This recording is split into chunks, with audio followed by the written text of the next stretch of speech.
Hey guys, welcome back to the channel. In today's video, we're going to talk about a very interesting and fantasy-based English drama. Mommy Daddy is the Supreme Dragon Rider. If you want to watch this drama in full English and are wondering where it is currently available, then this video is perfect for you. In this video, I'll tell you where you can watch all the episodes of this drama, whether it's worth watching or not.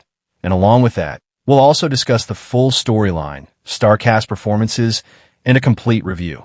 So make sure to watch the video till the end, because today's story is very interesting and full of twists. And if you're new to the channel, don't forget to subscribe and press the bell icon so you never miss videos like this. Now, let's start with the storyline. This drama follows the story of a powerful and mysterious dragon rider who is living a simple life with his family while hiding his true identity. But when his hidden identity slowly starts to get revealed, his life takes a dangerous turn where enemies, secrets, and unexpected challenges begin to appear. And that's where an incredible journey begins, filled with power, family, sacrifice, and destiny, where every truth changes everything. There were names in the old world that men spoke with pride, names they carved into swords, banners, and royal bloodlines. Then there were names they spoke only in whispers. The Supreme Dragon Rider was one of those names. For centuries, the kingdoms of men had risen and fallen beneath the shadows of dragons. Crowns were won with fire, lost with blood, and protected by alliances so ancient that even historians feared writing of them too plainly. Dragons were not creatures to be owned. They were not horses with wings, not beasts to be chained, not monsters to be hunted for glory. They were living forces of will, flame, memory, and judgment. Older than dynasties. Older than fortresses. Older, some believed, than the first kings themselves. To ride one was rare. To survive the bond was rarer. To command one in battle was the dream of emperors and the ruin of fools. But to be acknowledged by dragons themselves as the one above all riders, the one whose spirit could summon loyalty from creatures born of storm and fire, was something beyond kingship, beyond military rank, beyond mortal ambition. That was the title of the Supreme Dragon Rider. Not merely a warrior, not merely a general, not merely a legend. He was the measure by which legends were judged. The old song said he had once crossed battlefields with a sky-black dragon beneath him and fire in his eyes. The oldest soldiers swore that he had ended wars before they began simply by appearing above the clouds. Some claimed he could hear dragons calling from beyond mountains no man had crossed. Others said he did not command them at all, that dragons obeyed him willingly because they recognized in him something ancient, terrible, and true. Some said he was chosen by destiny. Some said he was cursed by it. And after the Great Ashen War, when kingdoms were broken, dragon temples burned, and entire bloodlines vanished into dust, he disappeared. No body was found. An final battle was confirmed. An royal decree announced his death. He was simply gone, and with his disappearance, the world changed. Some rulers rejoiced. Some feared what his absence would invite. Some sent secret hunters to search for him. Others searched for what he had left behind. None found anything. The years turned. The war stories became rumors. The rumors became myths. The myths became bedtime tales told to children too young to understand the terror behind the beauty. And far away from thrones, fortresses, and battlefields, in a place so small that no royal mapmaker would have bothered to decorate it with ink, there stood a modest house with a wooden gate, a flower box beneath the window, and smoke curling gently from the chimney in the early mornings. That was where the story truly began. Not in the sky, not in war, but in a home. The village of Gray Hollow lay in a quiet valley bordered by pine-covered hills and silver streams. It was the kind of place where the same bell called the same people to market every week, where old women dried herbs on window ledges, where children chased chickens in dusty lanes, and where every stranger was noticed before he crossed the first fence. Nothing remarkable ever happened there. That was why Elias had chosen it. To the villagers, Elias was simple enough to understand. He was a hard-working man with calm eyes, broad shoulders, and the patient habits of someone who did not like wasting words. He repaired tools, carried grain sacks for old farmers without being asked, and could split firewood more efficiently than anyone in the valley. He never boasted. He never gossiped. He never drank enough to lose himself in foolishness. He spoke softly, smiled rarely, but sincerely, and seemed to love silence in the way some men loved music. He was respected, not because he demanded it, but because he moved like a man who had no need to. His wife, Leora, was the warmth of the house, and, many would say, the warmth of Elias himself. She carried her kindness like sunlight, quietly, without trying to shine, and yet impossible not to feel. She had intelligent eyes, hands that were never idle, and a way of looking at people that made them feel seen instead of judged. She knew how much salt an elderly neighbor liked in his soup, which herbs eased a child's fever, and which merchant could be trusted even when no one else believed him.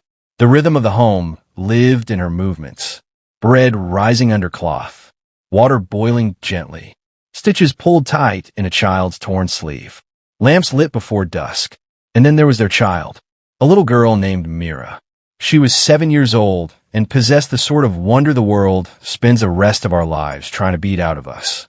She asked too many questions, laughed too suddenly, and believed with complete sincerity that birds held meetings when people were asleep. Her hair was always a little untidy, her cheeks usually smudged with some trace of berries, flour, ash, or adventure, and her small hands seemed permanently occupied with treasures no one else valued. Smooth stones, feathers, crooked twigs that looked like wands, shells found near the stream, and once, an alarmingly alive frog she had tried to keep in a kitchen bowl. To Mira, her father was the strongest man in the world, not because he lifted heavy things, not because he was feared, but because he could fix broken toys, carry her on his shoulders, and make monsters disappear from under the bed with nothing more than a look and a low, steady promise that she was safe. At night, when storms rolled above the valley and rain tapped the roof like cautious fingers, Mira would climb into his lap and ask the same kind of question children have asked since the first fire was lit against the dark. "Tell me a dragon story." Leora would smile from across the room while mending clothes by lamplight. And Elias, who never volunteered stories about himself, would tell stories about dragons.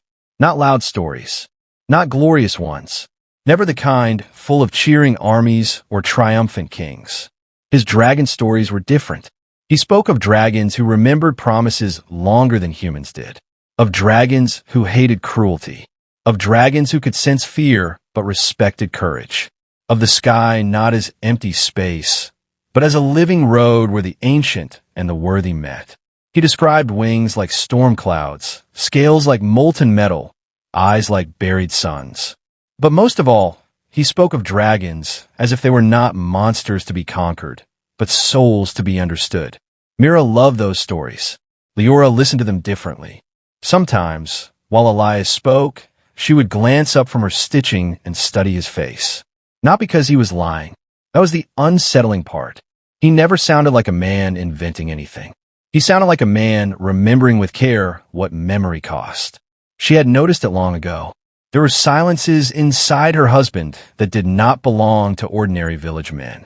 At times he would grow still, not absent, not distracted, but alert in a way that made the room itself seem to wait.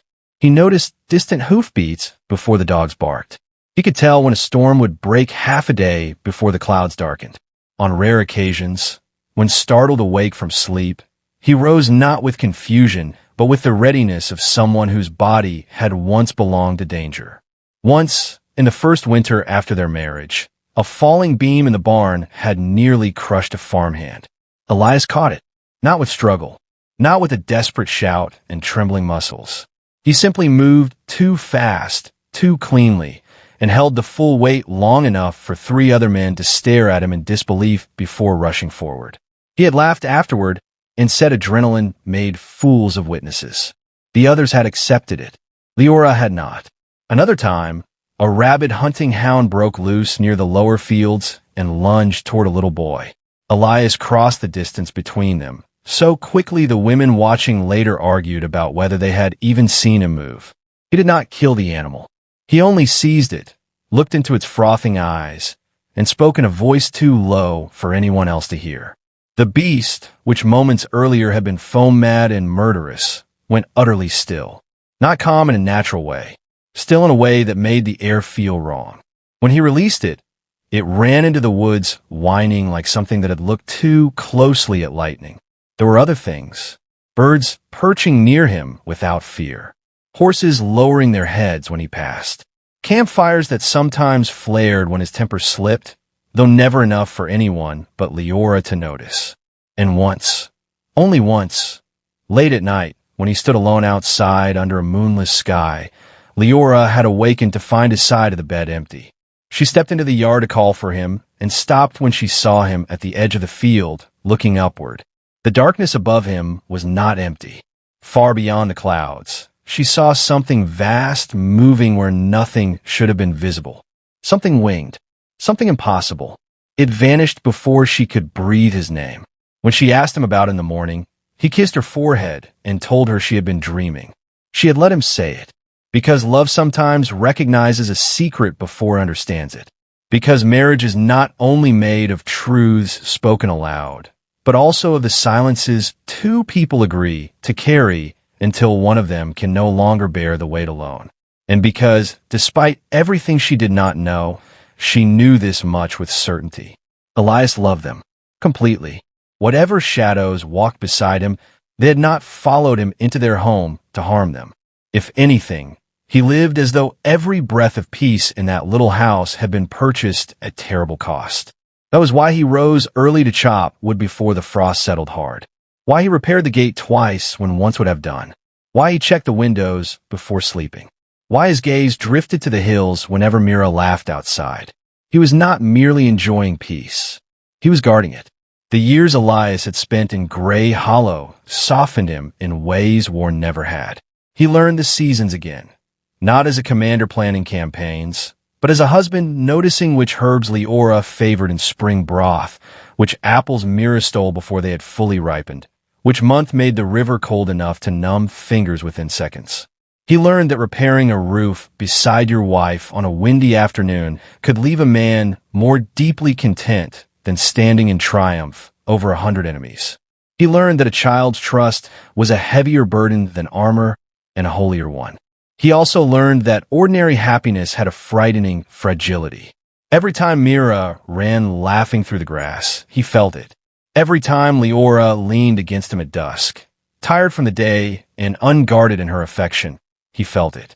The more he loved this small life, the more dangerous the memory of his past became, because he knew better than anyone that power never remained forgotten forever. Power attracted ambition. Ambition bred hunters. And hunters eventually followed ashes. One evening, near the end of summer, Gray Hollow hosted its seasonal market festival. Lanterns were strung between wooden poles. Fresh bread, honey cakes, and grilled fish scented the air. Musicians tuned fiddles beside the square, while children ran in packs, painted with berry juice and dust.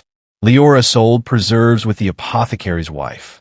Mira spent most of the afternoon trying and failing to win a carved wooden bird at a ring toss, becoming increasingly convinced that the stall keeper had cursed the rings against her. Elias stood nearby, watching, relaxed enough to look ordinary, never relaxed enough to stop observing. He noticed the three strangers the moment they entered the square. Travelers were not unheard of. Peddlers passed through. Hunters occasionally descended from mountain trails. But these men were wrong for the valley.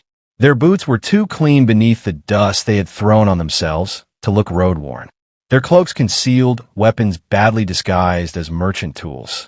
Their eyes moved over exits, rooftops, and people's faces with trained indifference.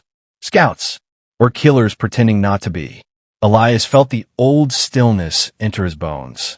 Not fear, recognition. One of the men turned slightly, just enough for Elias to see the mark hidden on the leather at his wrist, a black spiral around a broken fawn. The Order of Emberval. He had not seen that symbol in 9 years, and he had hoped never to see it again. Mira tugged at his sleeve. "Daddy, watch me this time. I'm going to win." He looked down. For a moment, the square, the music, the smell of bread, even the strangers, Everything narrowed to his daughter's face. Smudged nose, determined eyes, absolute trust. The world had found him, but it had not taken anything yet. That mattered. He crouched and brushed a loose strand of hair from her forehead. "Show me."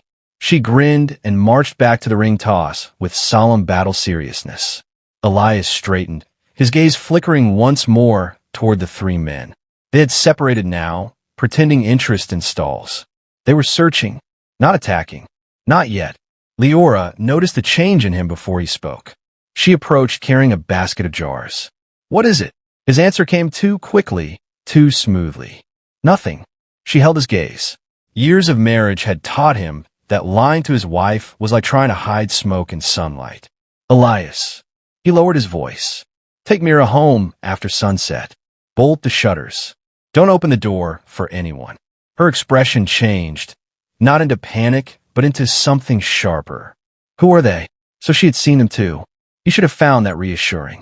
Instead, it filled him with quiet dread. "I don't know yet." That was not entirely false. He did not know whether the men were there to confirm a rumor, take him alive, or burn the valley to force him into the open. Leora's fingers tightened around the basket handle. "Does it have to do with you?" There it was. The question she had never pressed with full force until now. He could have lied again, could have bought one more day of peace. But some lies are more dangerous than truth. "Yes," he said. The music in the square sounded suddenly distant. For a heartbeat, she said nothing. Then, softly, "Will it reach us?" "It already has." He hated the pain that entered her eyes then. Not fear for herself, but the hurt of knowing that the shadow she had long sensed finally had a shape, and that shape had walked into their village wearing human faces. Mira returned at that exact moment, triumphant, holding the carved bird high above her head. "I won. I told you." Leora forced a smile. Elias took the bird as though it were a sacred relic and admired it with such seriousness that Mira giggled. But while he did, he saw one of the strangers watching from the edge of the crowd. Their eyes met. Recognition flashed in the man's face so quickly no one else would have noticed. Then the stranger turned and walked away. The search was over.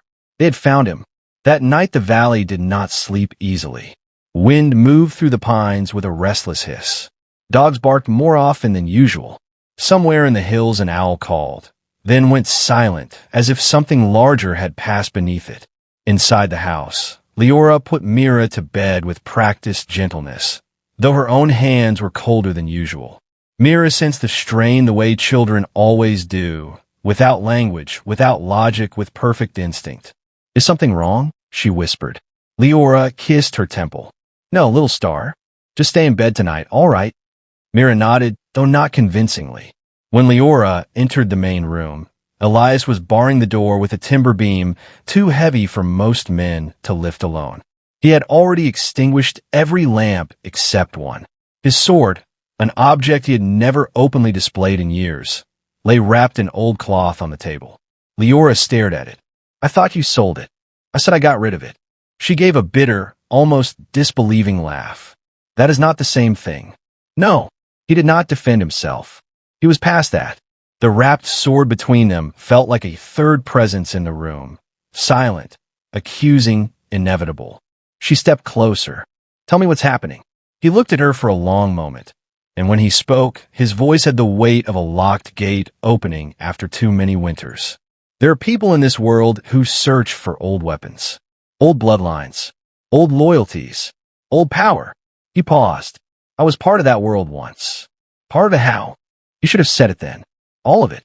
The title, the dragons, the war, the graves.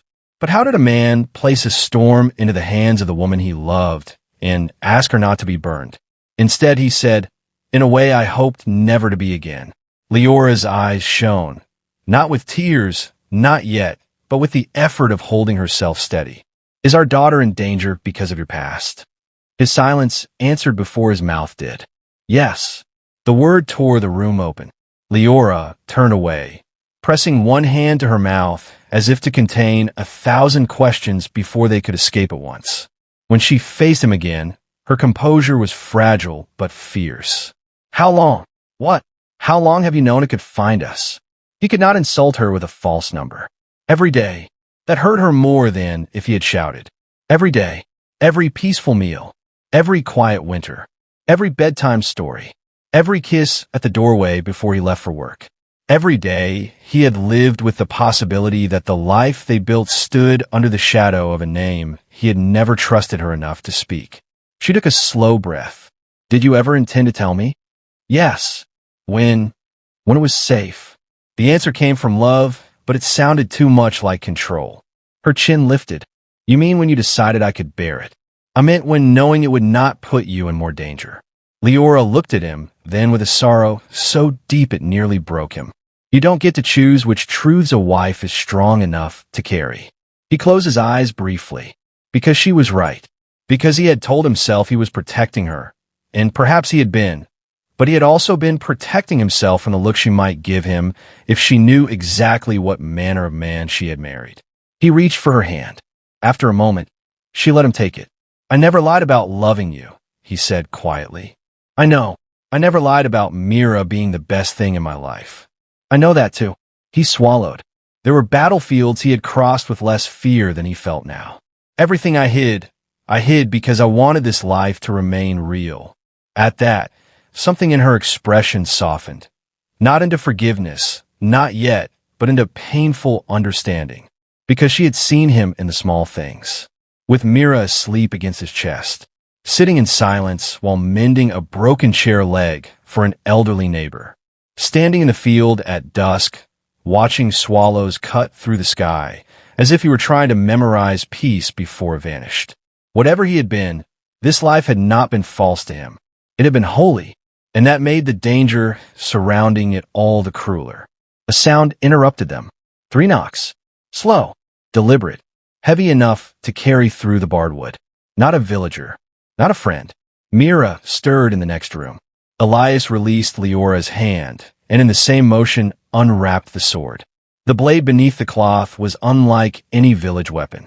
Its steel carried a dark silver sheen, and faint lines ran along it like scales drinking moonlight. The guard was simple, but the hilt bore a mark half burned away by time, a circle broken by a vertical flame.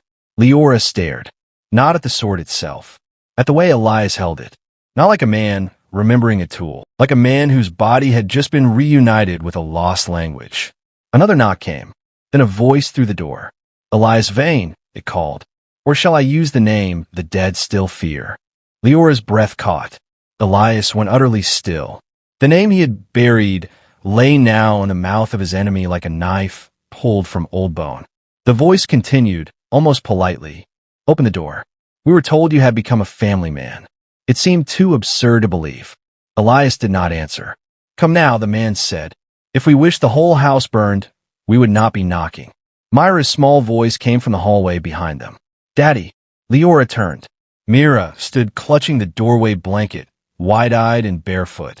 Elias's face changed at once. All the iron in him softened into something human, tender, desperate to keep innocence intact for 1 second longer. Go to your mother, he said. But now, something in his tone made her obey. Leora drew Mira behind her, though her own fear sharpened as she realized the stranger outside knew not only her husband's hidden name, but the sort of threat required to summon it. The voice at the door dropped its false courtesy. You know why we're here. The sky is waking. The old seals are breaking. Others are already moving. If you will not come willingly, we will drag the truth from this place until there is nothing left to hide behind. Elias's eyes darkened. And for the first time in many years, the man called Elias let the older self beneath his borrowed peace rise close enough to breathe. When he spoke, his voice no longer sounded like a villager's. It sounded like command restrained by memory. If you came to my door, he said, you should have prayed I was no longer that man. Silence answered him. Then the first arrow struck the shutter. The second hit the roof. The third exploded. Not like normal flame, too green, too hungry, spitting sparks that hissed against the wood. Mira screamed. Leora snatched her close. Outside, more voices shouted. Boots pounded across the yard. A horse shrieked somewhere in panic. Another blast struck the wall, splintering the frame. They had not come to negotiate. They had come to force him open. Elias moved with terrifying speed. He crossed the room, shoved the table against the back wall, pulled loose a concealed floor hatch Leora had never known existed, and looked at her. Take Mira. Go to the root cellar tunnel. Follow it to the riverbank. Her eyes widened. There's a tunnel? I built it after the second winter. She almost laughed at the absurdity, the betrayal, the proof of how long he had prepared for this day without telling her. Instead, she only said, You built an escape tunnel under our house. He nodded once. Outside, steel crashed against the door bar. Elias, she hissed. Come with us. I can't. Then we stay. No. The single word cracked like stone. Leora froze, stunned by the authority in it. Not because he had ever spoken to her cruelly, but because for one instant she heard the voice of the man others had once followed into fire. He softened immediately, and that somehow hurt more. If they see you escape, they'll hunt. If they think you're still inside, they'll focus on me. You cannot fight all of them alone. His gaze shifted toward the ceiling, toward the dark sky beyond it, as though listening to something far away. No, he said, not all of them. The next impact shattered the door inward. Dark-cloaked men surged into the house amid smoke and green flame. And Elias Vane stepped forward. The first attacker never even touched the ground after entering. Elias moved once, just once, and the man flew sideways hard enough to splinter the wall beam. The second swung a curved blade. Elias caught his wrist, twisted, and struck the man's throat with the hilt of his sword so fast it seemed impossible to follow. The third launched a chain tipped with hooked iron. Elias slashed through it in a burst of sparks. There was no wasted motion, no hesitation, no strain. The villagers knew a hard-working, quiet man. What stood in the center of that room now was not quiet. He was controlled, yes, terribly controlled, but the control itself made the violence more frightening, not less. He fought like someone for whom battle was not chaos but precision. Every strike ended before it properly began. One attacker drew a rune-marked spear and drove it forward. Elias caught the shaft barehanded. The runes flared red against his skin, then died. The attacker's face twisted in horror. For a split second, the air around Elias rippled with heat. Not visible flame. Not yet. Something deeper. Something waiting. He shoved the spear aside and struck the man with such force that the floorboards cracked beneath his body. Leora stood frozen, Mira clinging to her skirt, both of them staring. Their husband. Their father. The man who made stew on cold nights and braided Myra's hair badly, but earnestly, and kissed Leora's hands when she was too tired to speak. He was standing inside a burning doorway, surrounded by armed killers, and they looked less like an army than a problem he had delayed solving. One of the invaders lunged past him toward the women. Elias turned. His eyes flashed. That was the only way Leora would later know how to describe it. Not reflected fire, not a trick of the light. For one impossible instant, something ancient blazed behind his gaze. The attacker stopped mid-step as if seized by invisible force. His weapon dropped. The man began trembling. Then, with a choked cry, he stumbled backward and fled into the smoke as though he had looked into the face of something worse than death. No one in the house spoke. Outside, a horn sounded from the hill.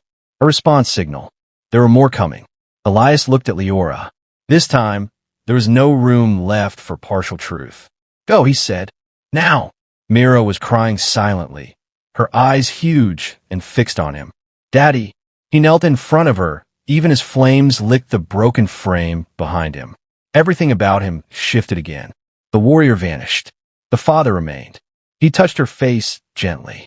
Listen to me, little star. Go with Mama. Do exactly what she says. Do not look back unless I call you. Understand? She nodded, trembling.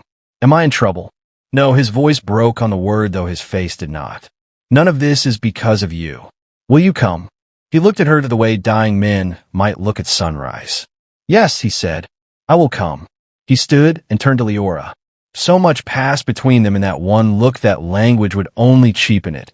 Fear, anger, love, betrayal, trust, terror, memory, promise. Then she grabbed Mira and fled through the floor hatch. Elias dropped the panel back into place, just as another blast of green fire tore through the front wall.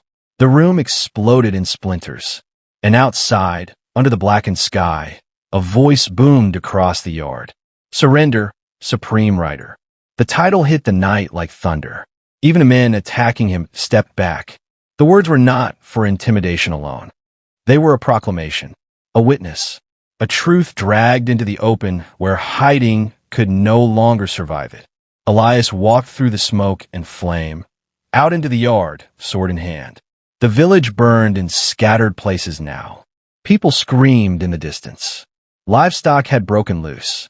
Men from Grey Hollow tried desperately to organize with axes and hunting bows, but they were farmers facing trained killers. At the far end of the yard, mounted beneath a dead elm, waited the commander of the Ember Vow detachment. He wore lacquered black armor and a half-mask shaped like dragon bone. Behind him stood more armed riders, and farther up the slope, 2 siege tubes still smoked where alchemical fire had been launched into the village. "Elias Vane," the commander said. "Alive after all." Elias's expression was unreadable. "You should not have come here." The commander laughed softly. "You all say that. Kings, rebels, prophets, legends. Then they die, leave the village, and let the Supreme Dragon Rider vanish into obscurity again? No." Murmurs passed through the attackers. Some stared at Elias with greed, some with hatred, some with open fear. One of them whispered, too loudly, "It's really him." Another muttered, "Why doesn't he call one?" "Call one." Leora, half hidden beneath the house with Mira pressed against her chest, heard that through the cracks in the floorboards and felt a chill move through her body. "Call what?" Above, the commander dismounted. "We've been searching a long time," he said. "The regent thought you dead. The temple remnants hoped you were alive. The northern clans offered gold for your bones. But me? I hope to find you like this." He gestured toward the burning village. Small, cornered, human. Elias's grip on the sword tightened. The commander's voice hardened. "The sky seals are weakening. Ancient nests are stirring. And there are men now with the courage to take what your generation feared to use properly. We need the locations. The blood key. The way into the first Eyrie." Elias said nothing. The commander smiled beneath the bone mask. So the rumors were true. He raised one gauntlet hand. 2 soldiers dragged forward an elderly villager, Bram, the miller, face bloodied, wrists bound. Elias's expression did not move. But the temperature in the yard changed. The commander noticed. "Good, as I seem to say, you still care. Speak," he said, "or Grey Hollow dies for sheltering you." Bram, shaking, looked between them in bewildered terror. He had no idea who Elias truly was. To him, this was madness. A nightmare in which his neighbor had become the center of royal violence for reasons too large to comprehend. Elias spoke at last. "You are using villagers against me because you think I won't kill you if I must." The commander tilted his head. "Will you?" A pause. Then Elias said, "Yes." And with that single syllable, the last illusion died. He moved. This was no longer the battle inside the house, hidden by walls and smoke. This was revelation. He crossed the yard faster than a horse could rear. His sword flashed once, severing Bram's bindings without drawing blood. Bram collapsed sideways. Elias turned in the same motion and drove his palm into a soldier's chest. Armor buckled inward with a sound like crushed tin. Another attacker fired a bolt. Elias caught it and threw it back hard enough to nail the shooter through the shoulder. The commander drew twin blades, etched with ember runes, and met him head-on. Steel screamed. Sparks exploded. For the first time since the attack began, Elias was forced to use more than economy. The commander was trained, well-trained, perhaps even prepared specifically for him. Their blades clashed in tight, brutal arcs. The commander attacked with alchemical precision, driving Elias back toward open ground where crossbow lines could fire. Elias saw the tactic immediately. He broke it by kicking up a rain barrel so hard that water burst across the torchlight, blinding 2 shooters. But there were too many. A weighted net made of chain and rune hooks flew from the side and wrapped around his sword arm. Another line snagged his leg. They had come equipped for more than an ordinary target. The commander grinned. "We studied your kind." Elias looked down at the chains around him, then up. His eyes were no longer fully human. Something ancient and incandescent burned there, and for the first time, uncertainty flickered through the commander's confidence.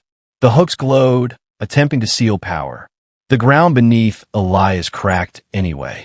Heat rolled outward in a ring. Men staggered back, cursing.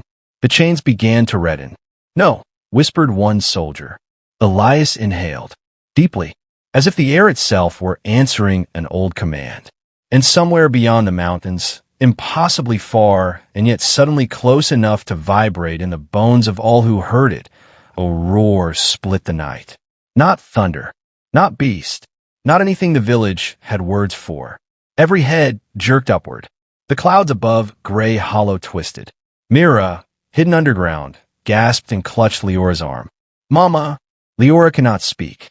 The roar came again, this time nearer. The commander stepped back, all triumph gone. Impossible. Elias's voice emerged low and terrible, like a vow remembered after years of silence. "You should have let me remain a husband." The chains around him shattered. Fire burst, not wild, not consuming him, but circling him in narrow ribbons of molten gold-red light that moved like living script. The old symbol on his sword blazed awake. Wind slammed through the yard from nowhere, putting out 3 separate fires and feeding others higher. Men dropped weapons. Horses screamed. The very earth felt alert. And then the sky opened. A shape descended through the torn clouds vast enough to erase stars. Wings black as storm-forged iron. Scales edged in ember light. Eyes like ancient furnaces. Its landing beyond the outer field shook rooftops and sent terrified soldiers sprawling. Trees bent from the force of its descent.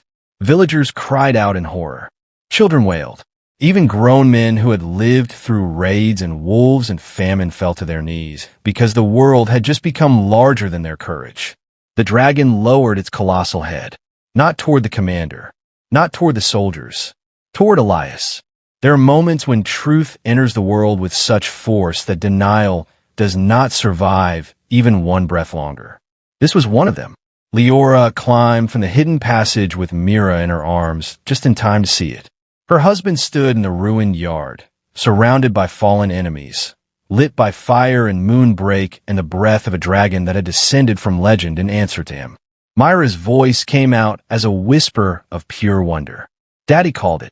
No one corrected her, because no one could. The dragon's nostrils flared once. Heat washed over Elias, and yet he did not flinch.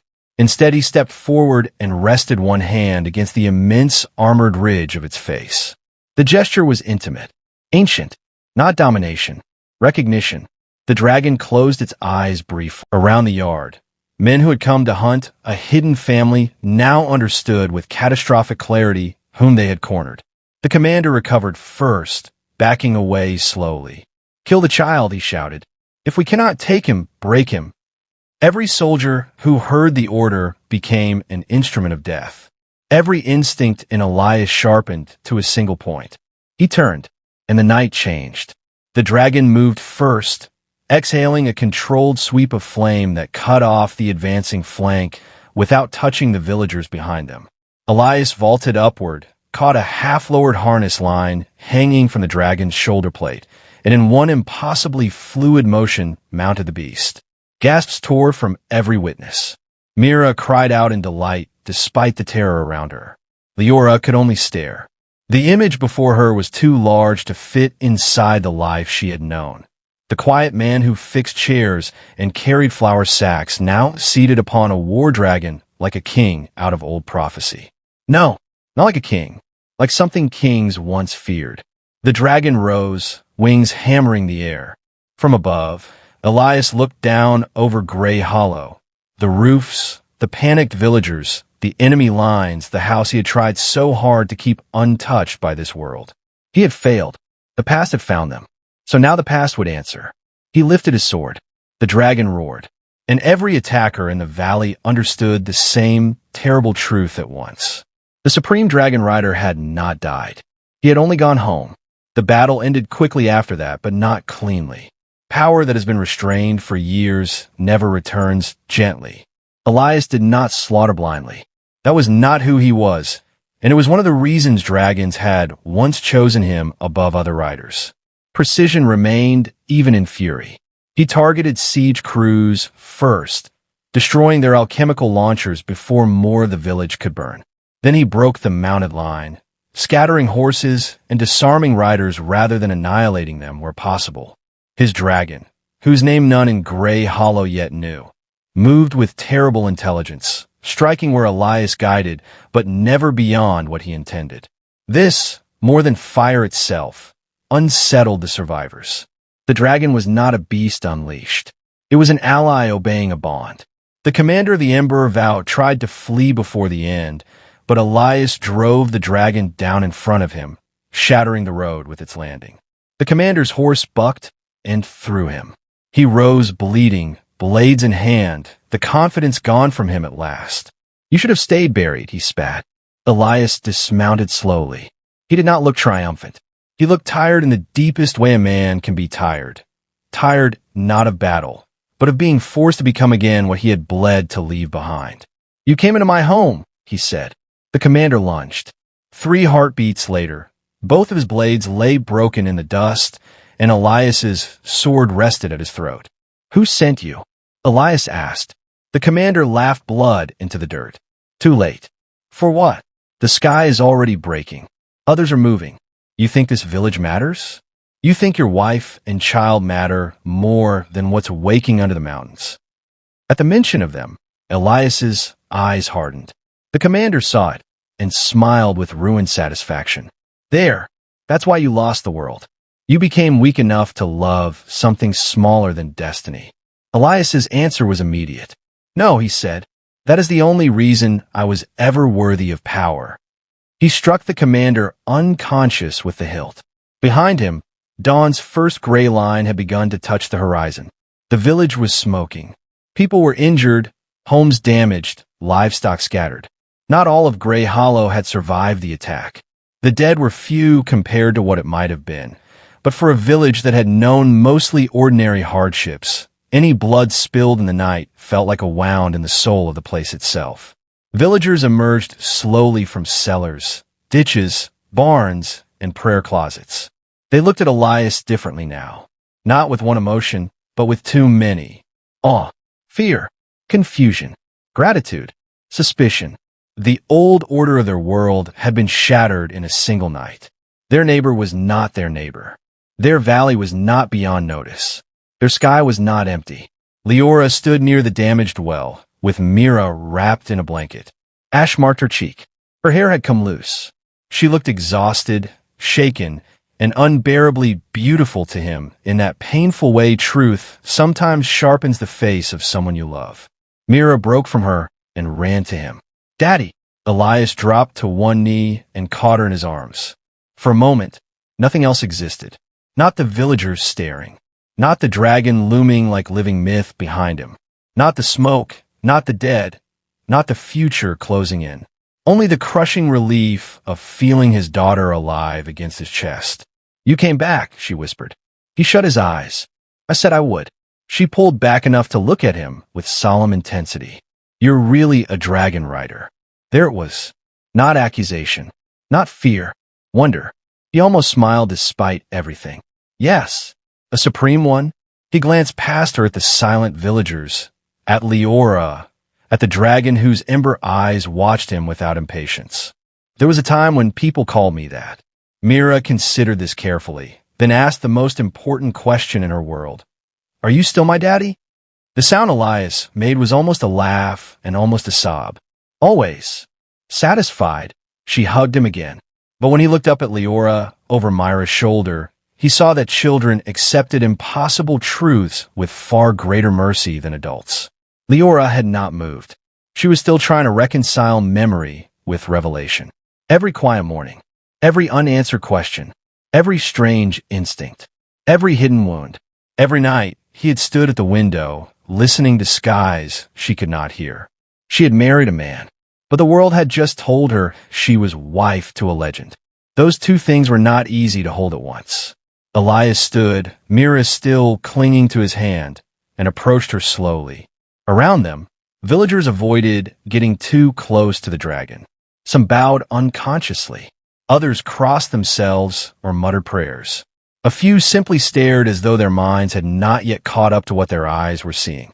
When Elias stopped before Leora, words failed him for the first time that night. In battle, he knew where to place every movement. Here, he knew nothing. Leora looked from him to the dragon and back again. "What is its name?" He blinked, surprised by the question. "Varix," he said quietly. The dragon lowered its head slightly at the sound. Leora's throat moved as she swallowed. "In yours." He understood. Not Elias. The other one. The one the commander had used. The one he had buried. After a long silence, he answered, Kael Draven. The name hung between them like a gate opening onto a ruined city. Leora nodded once, as if placing the final piece into a pattern she had always sensed but never seen. "How long since anyone called you that?" 9 years. And in those 9 years, did you ever stop being him? He could have said yes. Could have tried to protect what little remained between them with comforting lies. But there had been enough of those. "No," he said. "I only stopped living as him." Something in her face tightened. Then, to his surprise, she stepped closer instead of away. "When this is over," she said, voice trembling but steady enough, "you are going to tell me everything." He bowed his head. "Yes.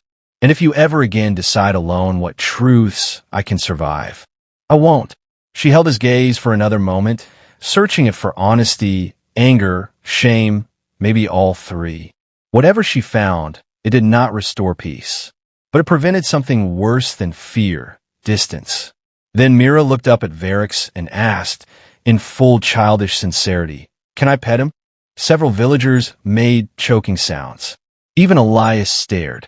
Leora turned in disbelief. "Mira," but Varix, ancient terror of the sky, exhaled a warm rumble that might under other circumstances have been mistaken for amusement. Elias did the unthinkable. He smiled. A real one. Tired, broken at the edges, but real. "Not today," he told her gently. Mira pouted, but accepted it. Across the square, old Bram the miller, now freed and wrapped in blankets, looked at Elias for a long time before saying, "You saved us." Others murmured agreement. That, more than fear, complicated everything. Had Elias merely been exposed as dangerous, the village might have rejected him at once. But he had saved them.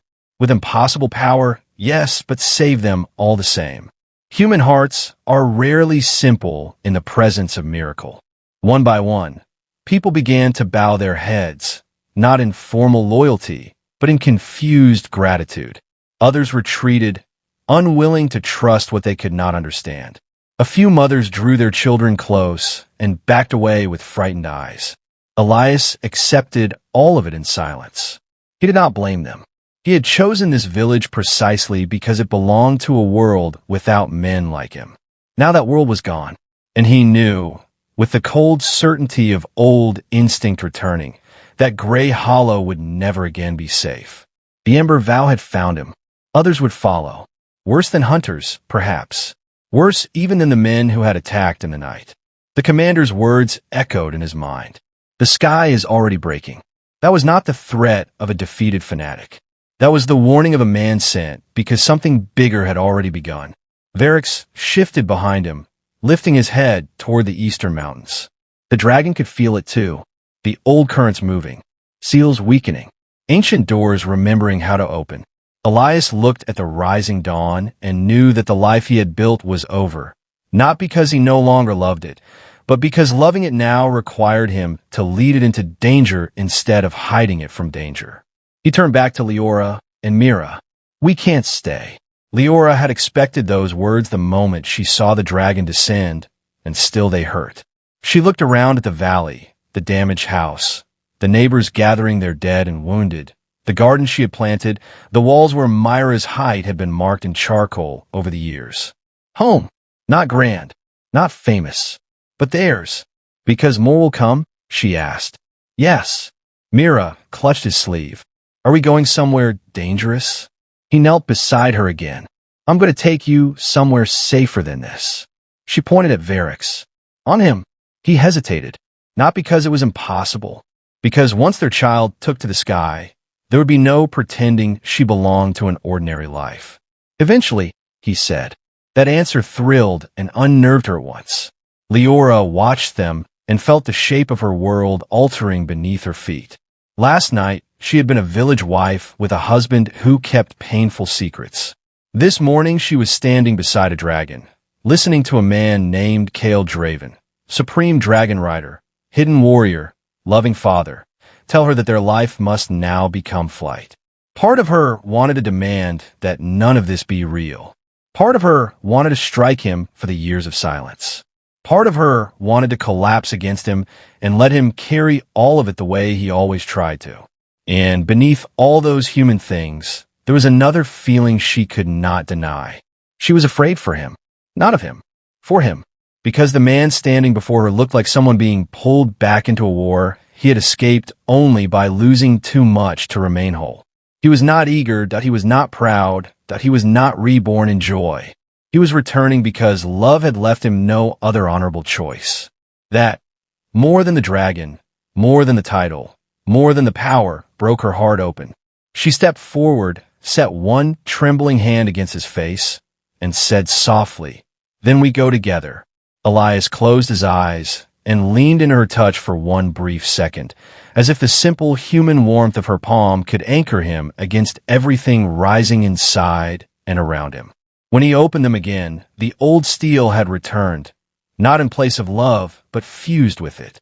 Together. Yes, that would have to be enough against whatever came next.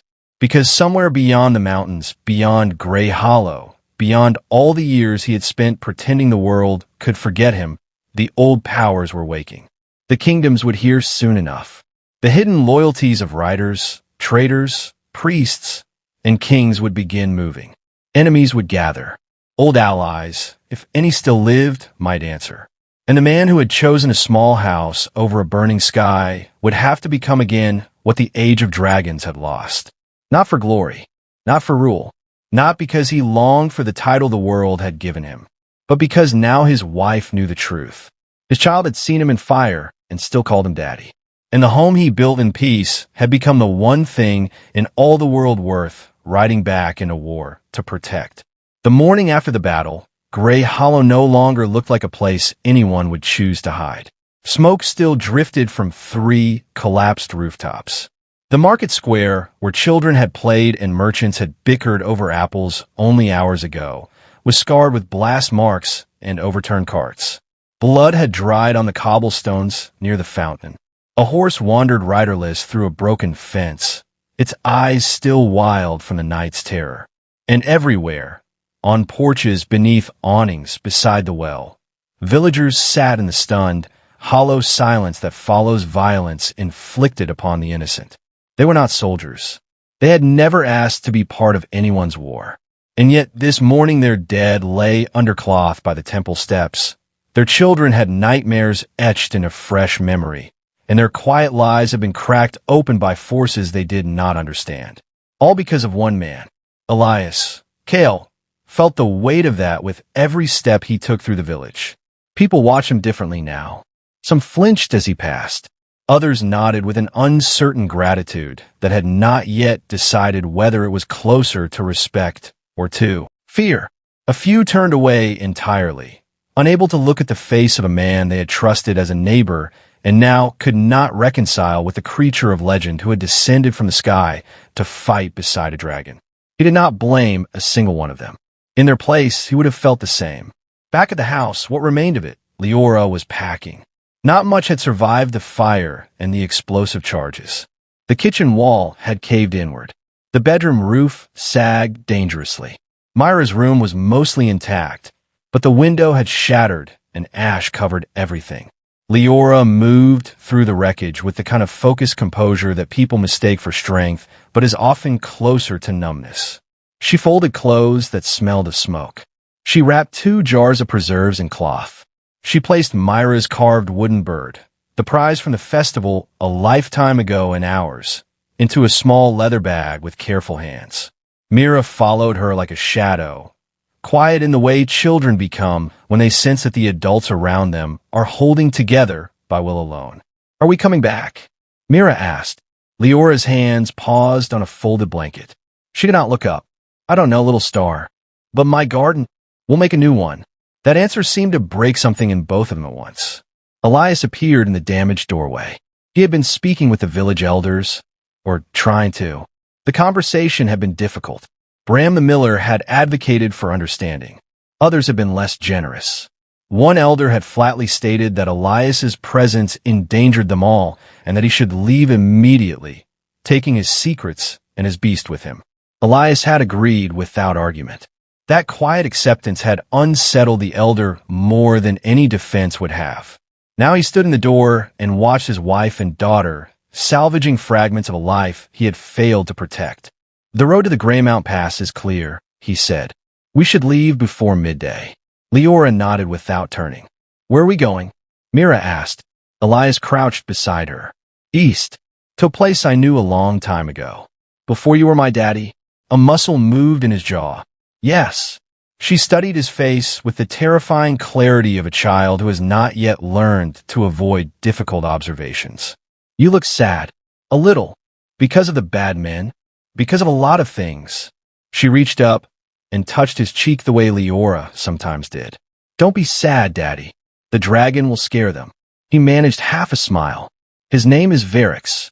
"Varix," she repeated carefully, as if learning the name of a new friend. Then, with sudden intensity, "Is he nice?" Elias considered how to answer a question about a creature older than kingdoms, capable of reducing cities to cinder and currently resting in the outer field with enough destructive force in a single exhalation to flatten the village square. "He is loyal," he said. "That is more important than nice." Mira accepted this with a solemn nod. Leora finally turned. Her eyes were red, but her face was set. "I've packed what we can carry. The rest." She looked around at the walls, the hearth, the marks of daily life that had made this place something more than a building. "The rest stays." Elias rose and approached her slowly. She did not pull away, but she did not lean into him either. That distance, small but vast, was the cost of 9 years of silence. "I'm sorry," he said. She shook her head once. "Don't apologize yet. Apologize when I've heard everything." "Fair. More than fair." He lifted the bags she had prepared and carried them outside. Varix waited beyond the north fence, enormous and still.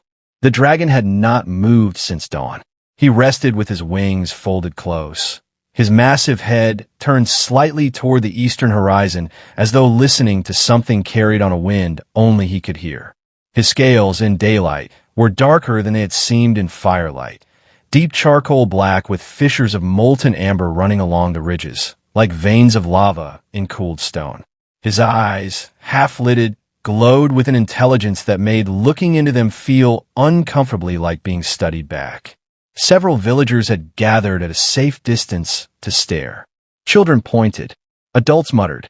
One old woman had placed offerings of bread and dried flowers near the fence, apparently uncertain whether the creature was a god, a demon, or simply something too large to risk insulting. Elias approached Varix and set down the bags. The dragon opened one eye fully and exhaled a slow breath of warm, sulphurous air that stirred Elias's hair. 9 years. 9 years since he had stood this close. He placed his hand against the familiar ridge of scaled bone above Varix's left eye. The surface was hot to the touch, always had been, as though fire lived just beneath the skin. "I know," Elias murmured. "I know you waited." Varix rumbled. Not a growl.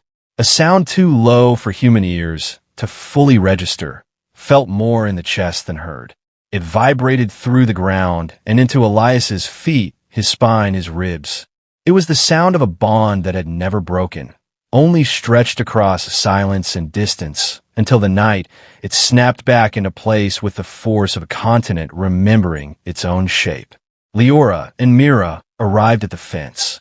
Myra's eyes were enormous. Up close, Varix was not a story or a distant silhouette against clouds. He was real. His claws alone were longer than Mira was tall. His folded wings could shadow half the village. The heat coming off him was tangible, not uncomfortable, but unmistakably alive, as if the air itself. Beneath the correction lay something enormous, an invitation, not to fear him, not to worship the legend, but to know the full man, including the name he had hidden. She swallowed hard and released Myra's hand. Mira reached Varrix's lowered head and, after a moment of solemn consideration, placed her small palm against the warm scales of his snout. Varrix closed his eyes. The rumble that came from his chest this time was gentler, softer, almost a purr, if purring could shake the earth. Mira giggled. He's warm. Someone in the crowd of watchers began to cry. Not from fear, but from the overwhelming strangeness of witnessing something that belonged to myth unfolding in a village that had, until yesterday, been too ordinary for myth to notice. Elias watched his daughter touch the dragon and felt something crack inside his chest that was not grief or fear, but a kind of painful, overwhelming clarity. This was why he had left, and this was why he could not hide anymore. Because the world that birthed dragons and riders and war did not care whether a man wanted peace. It came anyway, and when it came, the only choice was whether to face it standing or kneeling. He turned to the village one final time. Bram stood among the onlookers, bruised and bandaged, but upright. Their eyes met. Bram nodded slowly. Not forgiveness exactly, but acknowledgement. The complicated, imperfect gratitude of a man who owed his life to someone he no longer understood. Elias returned the nod. Then he lifted Mira onto Varrix's back. The child shrieked with delight. Leora approached the dragon with the stiff caution of someone walking toward a cliff edge while refusing to show fear. Elias offered his hand. She took it, and he helped her onto the broad, scaled ridge behind Mira. Up close, the heat of the dragon's body was like sitting beside a forge. Not painful, but inescapable. The scales beneath her were harder than stone, but smoother than she expected. There were natural ridges to grip, and what appeared to be the remnants of an old harness system embedded into the dragon's shoulder plate. "Hold her," Elias told Leora. Then he mounted in front of them with the fluid ease of a man whose body remembered this motion the way a river remembers falling. Varrix rose. The villagers scattered. Wings unfurled, massive, membrane-thin, veined with ember light, and the dragon's body tensed like a drawn bow. Mira gripped her mother's arms. Leora gripped the ridge. Elias leaned forward. Varrix launched upward. The earth fell away. Gray hollow shrank below them. A cluster of rooftops, a thread of stream, a valley too small for the enormity of what had just departed from it. The air struck cold and clean. Clouds opened around them like curtains pulled aside by the force of their ascent. Wind roared, then settled as Varrix leveled into a current and began to ride the sky with the patience of something that had crossed it for centuries. Mira screamed, not in fear, in absolute, unbridled joy. Leora held her daughter and looked down at a world that had become unrecognizable in every way. Elias sat ahead of them, guiding Varrix with pressure and thought rather than reins, and in that moment he was neither the gentle husband nor the fearsome warrior. He was both, completely, and for the first time, neither identity was hiding from the other. They flew east. Below them the landscape transformed from the gentle hills of Gray Hollow into wilder country. Deep forests, black rivers, stone valleys carved by ancient floods, and mountain ridges that cut the horizon like broken teeth. Settlements appeared occasionally as clusters of light or thin lines of chimney smoke, but Elias kept Varrix high enough that no ground dweller would see more than a dark shape crossing the sun. He had not told Leora their full destination yet. That conversation was coming. For now, he let the sky hold them. Mira fell asleep within an hour, curled against her mother's chest with the impossible adaptability of childhood. Leora stayed awake, watching the world below with eyes that tried to absorb the incomprehensible and settle it into something she could organize, understand, and survive. When Myra's breathing steadied, Leora spoke. "Tell me now." Elias did not turn, but his shoulders shifted. "What do you want to know first?" "Everything. But start with who you were before me." So he did. He told her about Cale Draven. Not the legend, not the title, the boy. He had been born in a border fortress called Stonehaven, the youngest son of a military commander who served the kingdom of Aldemir. His mother had died when he was 4. Fever, not war, though the distinction mattered little to a child. His father raised him the only way he knew, with discipline, distance, and the expectation that sons who could not fight were sons who could not survive. Cale had 3 older brothers, all soldiers, all dead before he turned 16. One fell in a border skirmish. One was killed in an ambush meant for their father. The third vanished during a scouting expedition into the Ashen Reach and was never recovered. Their father hardened with each loss until the man became indistinguishable from the stone walls he defended. He stopped speaking Cale's name entirely and began calling him Last instead. Last son, last chance, last burden. Cale learned to fight not because he loved violence, but because violence was the only language his world respected. By 17, he had been assigned to the frontier garrison. By 19, he had killed more men than he could remember with clarity. By 20, he had been noticed by the Dragon Temple. Leora interrupted. What is the Dragon Temple? Elias. Cale paused. The Dragon Temple, he explained, was the ancient institution that had governed the relationship between humans and dragons for over 1,000 years.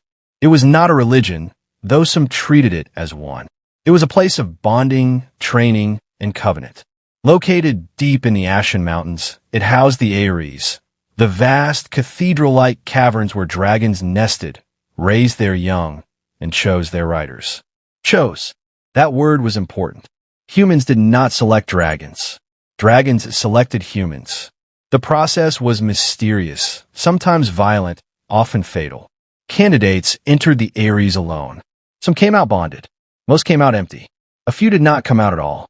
The temple elders identified potential riders through signs: sensitivity to fire, unusual affinity with animals, a resistance to the dragon terror that most humans experienced in the presence of the great beasts, a primal, bone-deep fear that could stop hearts and shatter minds. Cale had been identified after a border incident in which a wild dragon attacked the garrison. While other soldiers fled or froze, Cale stood his ground, not because he was fearless, because something inside him responded to the dragon's roar not with panic, but with recognition, as if a door he had never known existed had been knocked upon from the inside. The temple sent for him within a month. His father did not protest. A son bonded to a dragon was worth more than 100 soldiers. Cale entered the Ares at 21. He bonded with Varix on his first night. That was unprecedented.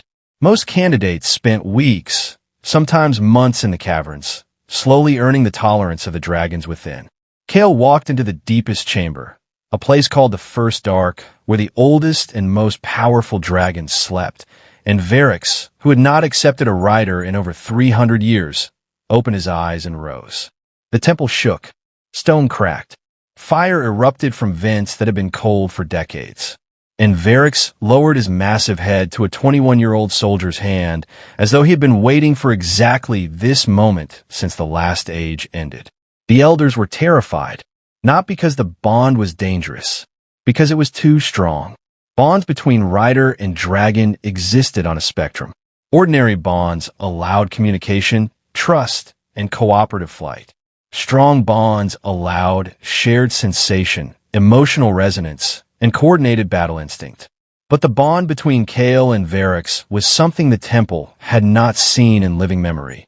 A harmonic bond, in which the rider's will and the dragon's spirit became so deeply intertwined that the distinction between command and desire dissolved entirely. Varix did not obey Cale. He moved with him, fought alongside him, burned when Cale burned. This was the foundation of the title that would come later. Supreme Dragon Rider. Not the strongest fighter, not the most decorated general. The one whose bond with dragonkind was absolute. The one the dragons themselves acknowledged. Leora listened to all of this without interrupting again. When he finished describing the bond, she was quiet for a long time. Then she said, "You felt it. Last night, when you called him." Cale nodded. "What does it feel like?" He considered the question carefully. "Like remembering a language you forgot you spoke. Like hearing your own heartbeat doubled." She looked at the enormous creature beneath them. "Does he feel what you feel? In a way. Does he know you love us?" Kale's throat tightened. Yes. Is that why he was gentle with Mira? Yes. Leora closed her eyes briefly. Wind moved through her hair. Far below, a river caught the sun like a silver thread. Keep going, she said. He told her about the war. It had many names, depending on which kingdom you asked. The Great Ashen War, the Burning Reckoning, the Dragon Siege, the Year of Falling Stars. It began 12 years before Mira was born and lasted for 3 years that felt like 30. The cause was simple in origin and catastrophic in consequence. A man named Soren Ashvale, lord of the northern kingdom of Drath, believed that dragon power was wasted on those who treated it with reverence and restraint. He viewed the temple's careful tradition of bonding as a mechanism of control designed to prevent ambitious rulers from accessing the true military potential of dragons. He wanted an army, not of riders, of masters. Ashvale developed methods, forbidden, alchemical, cruel, to force bonds between dragons and men. His sorcerers captured wild dragons from the outer reach, chained them with rune-forged iron, and subjected them to rituals that broke their spirits through pain rather than earning their trust through soul. The result was an abomination, enslaved dragons that obeyed not from loyalty, but from agony. They were powerful, yes, but they were also unstable, anguished, and unpredictable. Their fire was hotter because their rage was endless. Their obedience lasted only as long as the chains held. And Ashvale did not care. He launched his campaign with 12 enslaved dragons and an army of 50,000. The first kingdom to fall was Mirren, a coastal state that had no dragon riders at all. Its capital burned in a single night. The royal family was executed publicly. Ashvale installed a puppet governor and moved south. The second kingdom, Valorn, resisted longer. They had 2 bonded riders. Both were killed in aerial combat within the first week, overwhelmed by the sheer number of enslaved dragons Ashvale had prepared. By the time the Dragon Temple formally entered the war, for kingdoms were burning, 500,000 people were displaced, and the balance between humans and dragons had been shattered. Kale was 24 when he first flew against Ashvale's forces. He was 27 when the war ended. Those 3 years carved everything soft out of him and left behind a man of steel, fire, and grief. Leora did not ask what happened in each battle. She could see enough in his voice, the way it flattened when he described losses, the way it roughened when he mentioned the enslaved dragons. Those details mattered to him more than the strategy. He had fought human soldiers, yes. He had led aerial formations. He had broken siege lines and defended cities and dueled enemy commanders in the sky. But the thing that haunted him most was the dragons. The enslaved ones. Because even chained, even broken, even twisted by pain into weapons of indiscriminate destruction, they were still dragons. They still had souls. And every time Kale brought one down in battle, he felt Varix shudder beneath him with a sorrow that no human language could contain. They screamed, Kale said quietly, not like animals, like prisoners who had forgotten how to ask for help. Leora pressed her face against Myra's sleeping hair and said nothing. There was nothing adequate to say. The war reached its climax at the Battle of the Ashen Gate, a narrow mountain pass leading to the Dragon Temple itself. Ashvale had gathered his remaining forces for a final assault. If the temple fell, there would be no bonded riders left. The enslaved dragon army would be the only power in the sky. Kale stood as the temple's last defense. Not alone. He had allies, other riders, soldiers, temple defenders. But when the enemy's enslaved dragons broke through the outer lines and the temple walls began to crack under dragon fire, it was Kale and Varix who rose last. What happened next became the foundation of a legend. Kale did not simply fight Ashvale's dragons. He reached them through the harmonic bond, amplified by desperation, fury, and something the temple elders would later call the deep resonance. Kale projected his will across the sky, not as a command, as a call, a frequency of spirit so ancient and so powerful that the enslaved dragons heard it through their chains. And they remembered. They remembered what it felt like to fly without pain, to burn without hatred, to exist as what they were instead of what they had been forced to become. One by one, the chained dragons faltered. Their fire died. Their obedience fractured. Some turned on their handlers. Others simply stopped, hovering in the sky like vast, shattered creatures finally given permission to grieve.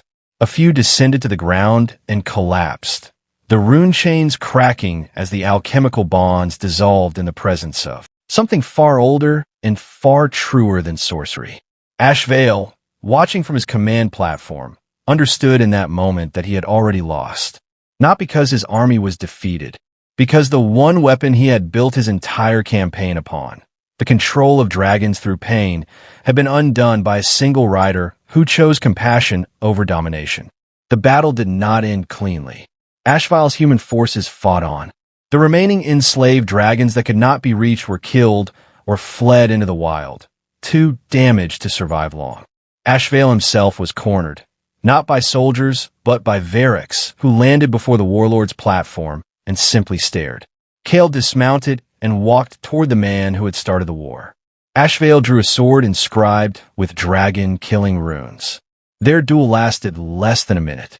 It was not because Ashvale was weak. He had been a warrior all his life. It was because Cale Draven, at 27, had been forged by 3 years of fire, loss, and the weight of having an entire civilization's hope balanced on his wings. He disarmed Ashvale. He could have killed him. The crowd of survivors, both human and dragon, watched in absolute silence. Cale lowered his sword. "You enslaved what should have been honored," he said, "and you called it strength." Ashvale spat blood, "And you let sentiment cripple the greatest weapon ever born." Cale looked at the freed dragons, exhausted, scarred, some dying, gathered on the mountainside like refugees of their own kind. "They are not weapons," he said. "That is why you lost." Ashvale was taken alive, imprisoned. Later, he died in captivity under circumstances the histories disagreed about. But the war was over, and Cale Draven stood at the center of a shattered world as the supreme dragon rider, the man who had not only defeated the enemy, but had fundamentally redefined what it meant to command dragons. Leora was silent for a very long time after he finished. Below them, the landscape had shifted to high plateau country, sparse trees, stone outcroppings, cold winds. "You were 27, she finally said. "Yes." "And you walked away." "Not immediately." She turned her head. "What happened between the war and us?" This was the part he had feared, because this was where love began. Not in the way stories usually told it. Not in sunlight and laughter and the simple magnetism of beauty. In ruins. The aftermath of the Great Ashen War was not the triumphant reconstruction that songs promised. It was slow, bitter, and politically vicious. Kingdoms that had been allies during the war became rivals the moment the shared enemy was gone. Territory disputes erupted. Resources were hoarded. Blame was distributed generously and always toward someone else. Surviving rulers jockeyed for influence, and the Dragon Temple, weakened, grieving, and reduced to a fraction of its former strength, became a political target instead of a revered institution. Cale, as Supreme Dragon Rider, was expected to mediate all of it, expected to appear at every summit, to validate treaties, to project strength, to reassure populations still terrified by the memory of enslaved dragons burning their cities.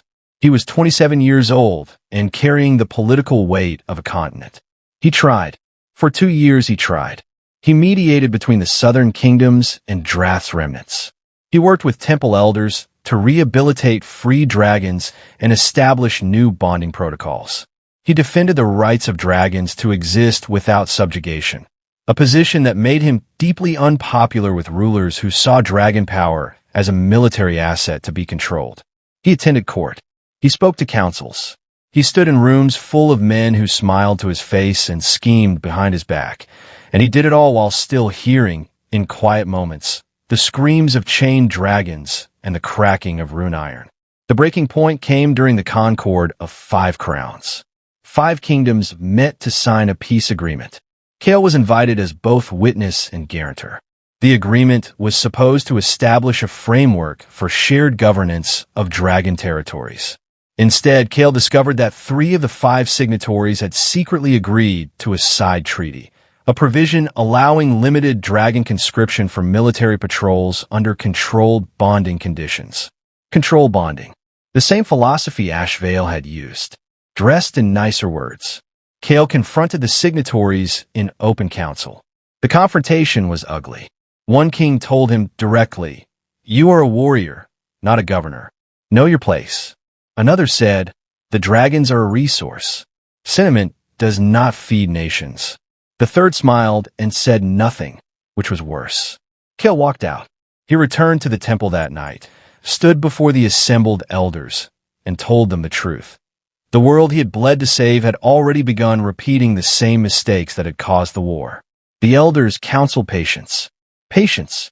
As if patience were not the luxury of men who had never held a dying dragon in the rain while its chains still smoked. Kale did not argue. He simply left. Not dramatically. Not with a declaration. He wrote no letter. He held no final audience. He returned to Varix, sat beside the dragon in the cold dark of the deepest Eyrie, and asked the only question that mattered. Is this what we fought for? Varix had no answer, but the silence between them was enough. The next morning, Kale was gone. He left behind his rank, his armor, his authority, and every title he had earned. He took only his sword, his clothes, and the name he chose to bury himself beneath, Elias Vane. The Dragon Temple searched for him. Royal agents searched for him. Mercenaries, bounty hunters, spies, and glory seekers searched for him. None found him, because the greatest power Kale had ever possessed was not fire. It was will. And if the will of the supreme dragon rider decided to vanish, no force in the known world could find him until he chose to be found.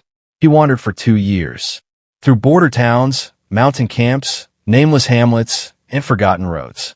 He moved without destination, shedding the last layers of Kale Draven like dead skin. He stopped carrying the sword openly. He stopped responding to his own name.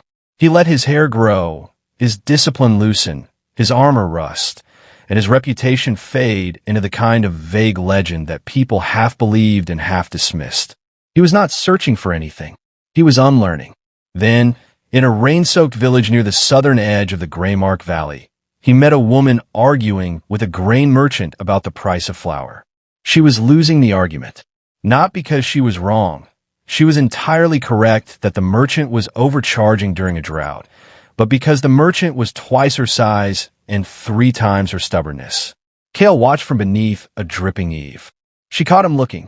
"Are you going to stand there or help?" she said. He blinked. "You seem to be managing. I am losing." "You're right about the price, though. Being right and being heard are rarely the same thing." He looked at the merchant, then back at her. He walked over, bought the flour at the original price without raising his voice, and handed it to her. She stared at him as if he had produced it from the air. "How did you do that?" He shrugged. He recognized that I wasn't going to leave until it was resolved. She studied him. "You're not from here." "No." "Where are you from?"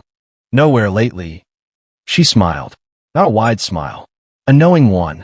The kind shared between people who understand that the best truths arrive in incomplete sentences. "I'm Leora," she said. "Elias," he said. And that was how it began. Leora, listening to this from the dragon's back above the clouds, felt tears she had been refusing since last night finally fall. Not because the story was sad, because she had lived the second half of it. She remembered that day, the rain, the flower, the stranger who moved with an unnameable heaviness, but spoke with a gentleness that felt hard-won rather than natural. She had fallen in love with a man who carried something invisible and vast. She had simply never known what it was. Now she did, and the knowledge did not destroy her love. It deepened it, because the man who had ended wars, freed dragons, and walked away from thrones had chosen, out of every possibility the world could offer, to stand in the rain and buy flour for a woman he had never met. That single act told her more about his soul than every battle story ever could. "Kale," she said. He turned his head slightly. "I'm not going to tell you it doesn't hurt that you hid this. I know, but I understand why." He exhaled. "And if you ever hide anything this large from me again, I will personally throw you off this dragon." Varix rumbled. Whether in amusement or agreement, no one could say. They flew for 2 days. On the second evening, as the sun bled across the western sky in shades of copper and wine, Varix descended toward a mountain range unlike any Leora had ever seen. The peaks were black, not the gray-black of ordinary stone, but the deep, mineral-dark color of volcanic rock fused with something older. The cliffs were streaked with veins of amber crystal that caught the fading light and glowed like trapped fire. Mist pooled in the valleys between the peaks, thick and silver, moving with a slowness that suggested it was not entirely natural. And at the center of the range, hidden between the 3 tallest peaks, was a plateau carved with enormous structures that looked simultaneously like temples, nests, and fortresses. The hollow of the last Eyrie. Cale had told Leora about it during the flight. It was the oldest surviving dragon sanctuary in the world, older than the Dragon Temple, older than the kingdoms themselves. It had been abandoned after the Great Ashen War when the temple's power fractured, but it had never been destroyed. The mountains themselves protected it. Volcanic activity, unpredictable winds, and the residual dragon presence in the stone made it nearly impossible to approach without a bonded rider. Cale had not been here in over 9 years. He was not certain what they would find. Varix landed on the main plateau with a crack of stone that echoed between the peaks. Dust rose. Mira woke with a gasp and clutched Leora. Then she looked around. Where are we? All around them, carved into the mountainside, were vast openings, caverns large enough for dragons to enter and exit. The architecture was ancient, blending human craftsmanship with something more organic, as if the mountain itself had been shaped by beings that understood stone as a living medium. Columns rose from natural rock. Walkways connected ledges and platforms at dizzying heights. And everywhere, in the stone, in the remaining mosaics, in the shape of the arches, were images of dragons. Not feared, not chained, honored. Leora stepped off Varix slowly, holding Myra's hand. The air was warm despite the altitude, heated by geothermal vents far below. It smelled of mineral water, old stone, and something else, a faint, almost electric scent that Leora could not name, but that made her skin prickle. Dragon presence, Cale said, noticing her reaction. The stone absorbs it over centuries. Even when the dragons leave, their essence remains.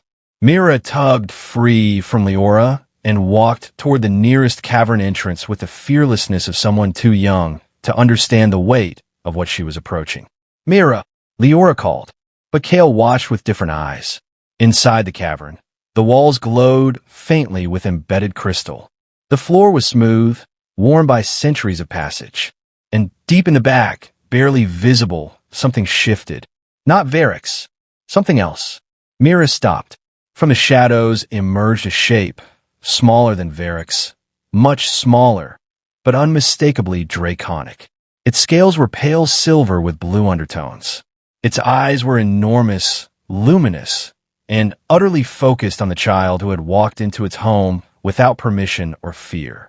A young dragon, perhaps only a few decades old, by dragon standards still barely adolescent. It stood absolutely still. Mira stood absolutely still. The dragon lowered its head and sniffed the air. Then it made a sound, not a roar, not a growl, but a high, crystalline tone like a bell struck underwater. Mira laughed. It's singing. Cale felt the blood drain from his face. Because he knew that sound. He had heard it once before, a lifetime ago, in the first dark of the Dragon Temple. It was the choosing song, the harmonic call a dragon produced when it recognized a potential bond. The young dragon was reaching for Mira. Cale moved immediately, placing himself between Mira and the silver dragon with the calm urgency of a man who understood that what was happening was not dangerous, but was irreversible. Mira, come here, she pouted. But Daddy, it likes me. I know. That's why you need to come here. Leora appeared at the cavern entrance. She saw the dragon. She saw Cale's face. She understood nothing about what was happening, but everything about his fear. What is it? She asked. A bonding call. Her expression did not change, because the words had not yet assembled into meaning in her mind. Then they did. You mean, it's reaching for her, trying to bond. Leora's face went white. She's 7. I know. Can you stop it? Kale looked at the young dragon. It had not advanced. It was waiting, patient, earnest, trembling slightly with the intensity of its own instinct. It had been alone in this sanctuary, possibly since the war. Alone for years, with no riders, no companions, no bond. And then a child with the blood of the supreme dragon rider had walked into its home, carrying a spirit bright enough to call it from the shadows. Kale turned back to Leora. I can stop it. If I intervene now, the dragon will retreat. The bond will not form. Then do it. But Leora, he paused. If the bond is meant to exist, blocking it may cause harm. To Mira and to the dragon. She is a child. I was barely older when Varix chose me. You were a soldier. She is our daughter. The argument cracked the air between them. Mira, caught in the middle, looked from one parent to the other with the bewildered pain of a child who cannot understand why the adults she trusts are afraid of something beautiful. The silver dragon made the choosing song again, softer this time, as if sensing the conflict and trying not to frighten anyone. Kale knelt beside Mira. Do you feel anything? He asked gently. She thought about it. Warm, in my chest, like when you hug me, but from inside. He closed his eyes. He knew that feeling. He had felt it with Varix. It was the bond beginning. Listen to me, he said. This dragon wants to be your friend. A very, very special kind of friend. But it would mean something you can't undo. It will be part of you forever. Do you understand? Like how you and the big one are friends. Yes. She looked at the silver dragon. It looked at her. Something passed between them that had nothing to do with words, age, or understanding. It was recognition. The same force that had drawn Varix to Kale in the first arc. Mira turned to her mother. Mama, can I? Leora's hands were trembling. She looked at Kale with a desperation that contained every fear a mother could hold. Fear of losing her daughter's childhood. Fear of condemning her to the same dangerous path her father had walked. Fear that the ordinary life she had tried to build was now impossible even for her child. But she also saw Myra's face. No confusion. No manipulation. No ignorance. Just the pure, uncomplicated clarity of a child who recognized something true. Leora knelt beside her. If Daddy says it's safe. Kale said, it's not safe. Nothing in this world is. But is real. And it is hers. The weight of that distinction settled over Leora like a blessing and a curse. She kissed Myra's forehead. Then be brave, little star. Mira walked toward the dragon. 1 step. 2. 3. She reached up. The silver dragon lowered its head. Their foreheads touched. Light erupted. Not fire. Something purer than fire. A radiance that filled the cavern like sunrise compressed into a single point. The crystal in the walls blazed. The stone hummed. Varix, outside, lifted his head and roared. Not in warning, but in acknowledgement, a sound so enormous it rattled the peaks. The light faded. Mira stood with her hand resting on the dragon's snout, both of them breathing in the same rhythm. Kale felt tears on his face for the first time since the war. His daughter was bonded. His wife was standing in a dragon's sanctuary watching their child become something that belonged to the oldest magic in the world. And the quiet life he had built was not destroyed. It had evolved. Mira turned around, grinning. Her name is Lyra. Kale stared. She told you. She showed me. In a warm place. Where the singing is. He looked at the silver dragon, Lyra, and felt the harmonic bond vibrating through the air between father and daughter, between Varix and Lyra, between old power and new promise. 2 riders now, in the same family. That had not happened in recorded history. Leora approached slowly. Lyra regarded her with luminous eyes and made no hostile motion. Leora reached out, hesitated, then placed her hand on the dragon's neck beside Myra's. She felt the warmth. Not heat like Varix's heat. Something gentler. Something that pulsed. She's alive, Leora whispered. Of course she's alive, Mama, Mira said, as if her mother had said something wonderfully silly. And for the first time since Grey Hollow burned, Leora laughed.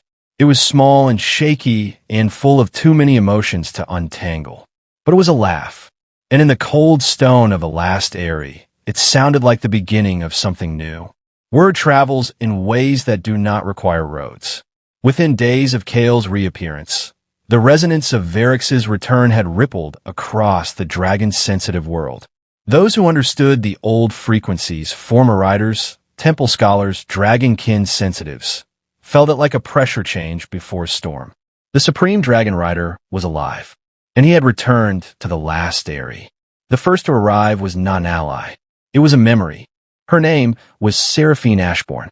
She had been a rider during the war, bonded to a crimson dragon called Calith, who had died shielding her during the Battle of the Ashen Gate. Seraphine survived. Calith did not. A rider who lost their dragon was called a grounded. It was not merely a title. It was a condition. The severed bond left a hole in the rider's soul that nothing else could fill. Not love, not duty, not time. Grounded riders often descended into madness, isolation, or a slow spiritual deterioration that ended without ceremony. Seraphine had survived all of that through sheer, furious willpower. She arrived at the Eyrie on foot, having climbed the volcanic passes without dragon assistance, a feat that should have killed her. She was thinner than Chaol remembered, harder, and her eyes carried the permanent sharpness of someone who had learned to live without the part of herself that once made living bearable.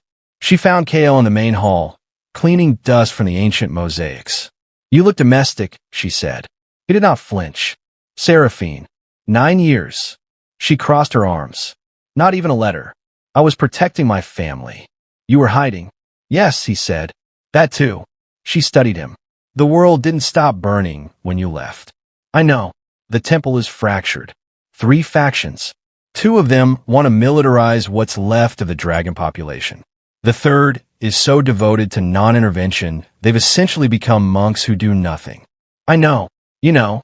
Her voice cracked with a fury that had been building for years. "You knew. And you sat in some valley making soup?" Chaol set down the cloth he had been using. "I sat in a valley raising my daughter and loving my wife, and try to believe that the world could heal without me." "And? Did it?" The silence answered. Seraphine's anger deflated into something sadder. She leaned against a pillar and pressed one hand over her chest, the place where the bond with Calith had once lived. "I don't blame you for leaving," she said finally. "I blame you for leaving me behind." That hit harder than she probably intended, because she was right. Chaol had not only abandoned the world, he had abandoned the people who had fought beside him, the riders who survived, the soldiers who followed him, the temple defenders who had believed in him. He had told himself it was necessary. He had told himself the world's healing could not depend on one man. Both things were true, but truth did not erase the cost to others. "I'm sorry," he said. She looked at him for a long moment. Then she nodded, not in forgiveness, in acknowledgement that the apology had been real. "Your daughter bonded with a dragon. You felt it. Everyone with any remaining sensitivity felt it. Half the continent probably knows by now." Chaol's jaw tightened. "That means the enemies know too," Seraphine continued. "Whoever sent those soldiers to your village, they'll be coming here next. And this time it won't be scouts and alchemists." "Who is it?" The Ember Vow answered to someone. Several someones. Seraphine straightened. After the war, the power vacuum attracted the worst kind of ambition. There are 3 main threats. The first is Lord Varric Thorn. He controls what's left of Ashvile's northern territories and has been trying to recreate the forced bonding rituals. The second is the Obsidian Circle, a coalition of rogue scholars and alchemists who believe dragon blood can be weaponized into something beyond fire. And the third, she hesitated. The third is someone inside the temple itself. Chaol's eyes darkened. Haldric, Seraphine's expression confirmed it. Haldric Sunmere had been a temple elder during the war, one of the few who survived. He had been an administrator, not a fighter, but his influence had grown enormously in Chaol's absence. He now effectively controlled the temple's political apparatus, and his philosophy had shifted dramatically. He no longer believed in voluntary bonding. He believed in managed bonding, a system in which the temple selected riders, assigned dragons, and maintained authority over the process with an iron hand. It was Ashvile's ideology dressed in robes and formality, and it was growing. "He claims it's for stability," Seraphine said.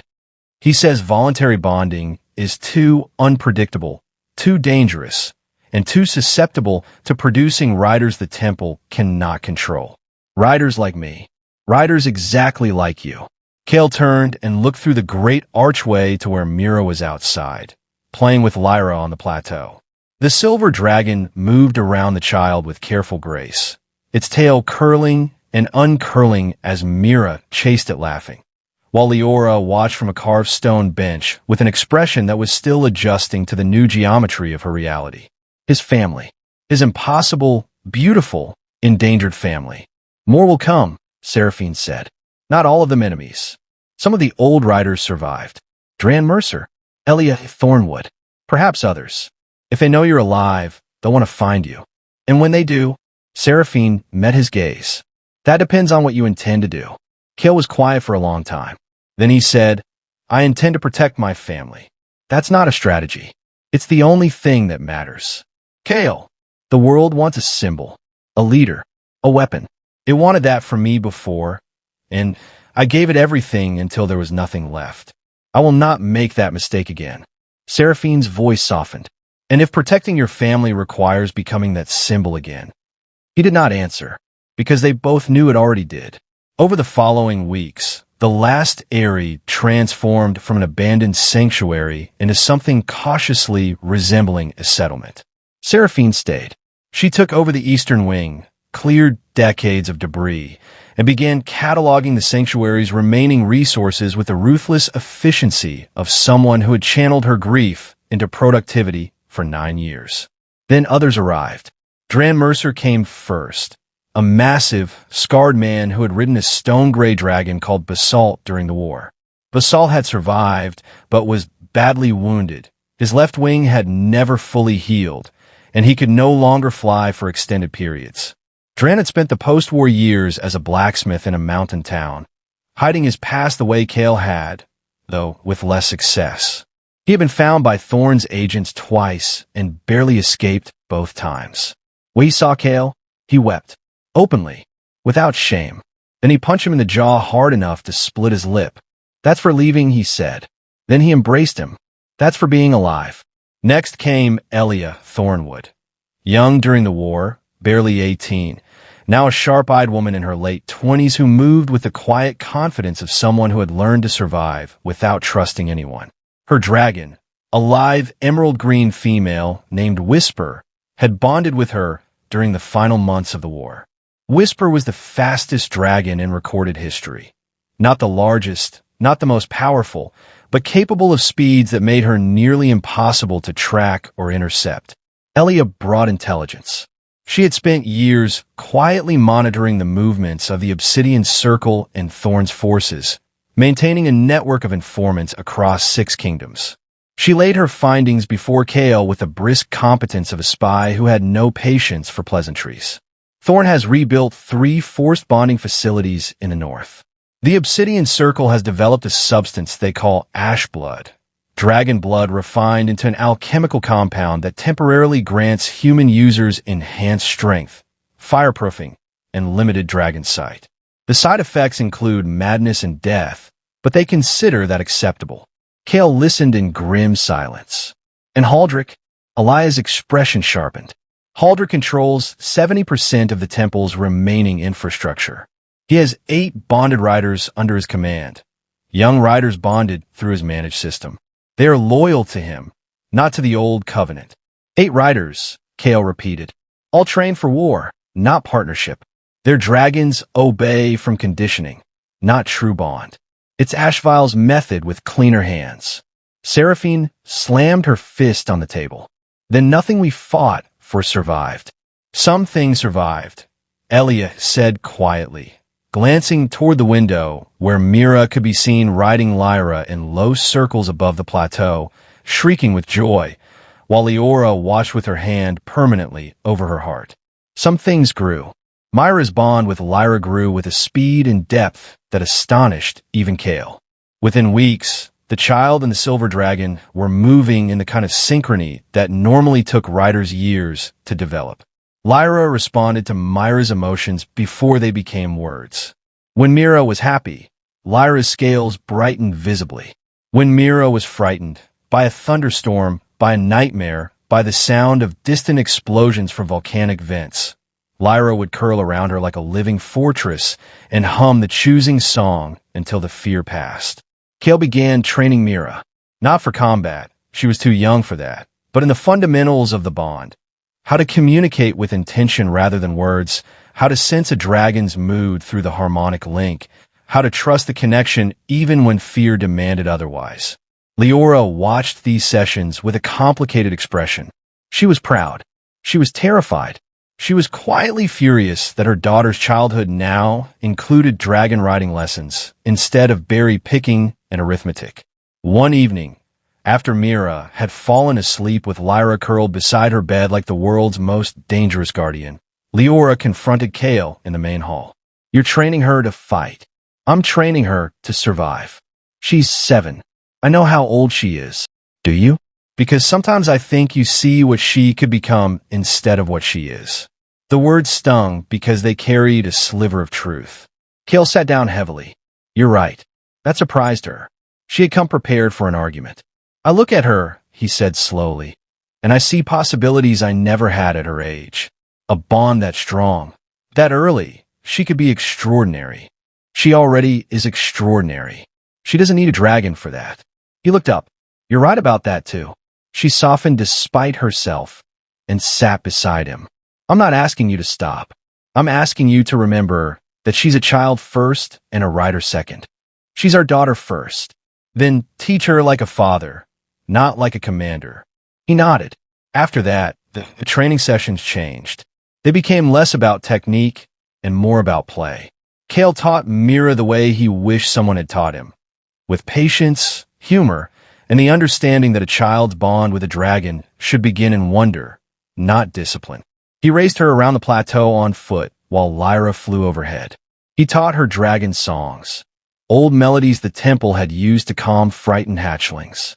He let her fall off Lyra's back during low-altitude glides and caught her every time until she learned to trust that both he and the dragon would always be there. And Leora, watching from the sidelines, saw something she had never seen in her husband before. Joy. Not the quiet contentment of Grey Hollow that had been real but always shadowed. This was different. This was the joy of a man finally integrating all the parts of himself. Father, husband, rider, teacher, warrior, not hiding any of them, living all of them. She began to understand then that Grey Hollow, for all its warmth, had been a kind of prison too. Not for the family. For him. The man she loved had been living at half volume for 9 years, and she had never known because she had never heard him at full. Now she could, and it was beautiful. The peace of the last Eyrie lasted exactly 37 days. On the 38th morning, Elia's informant network went silent. All of it. Every contact. Every safe house. Every coded message channel. Dead. Simultaneously. That meant only one thing.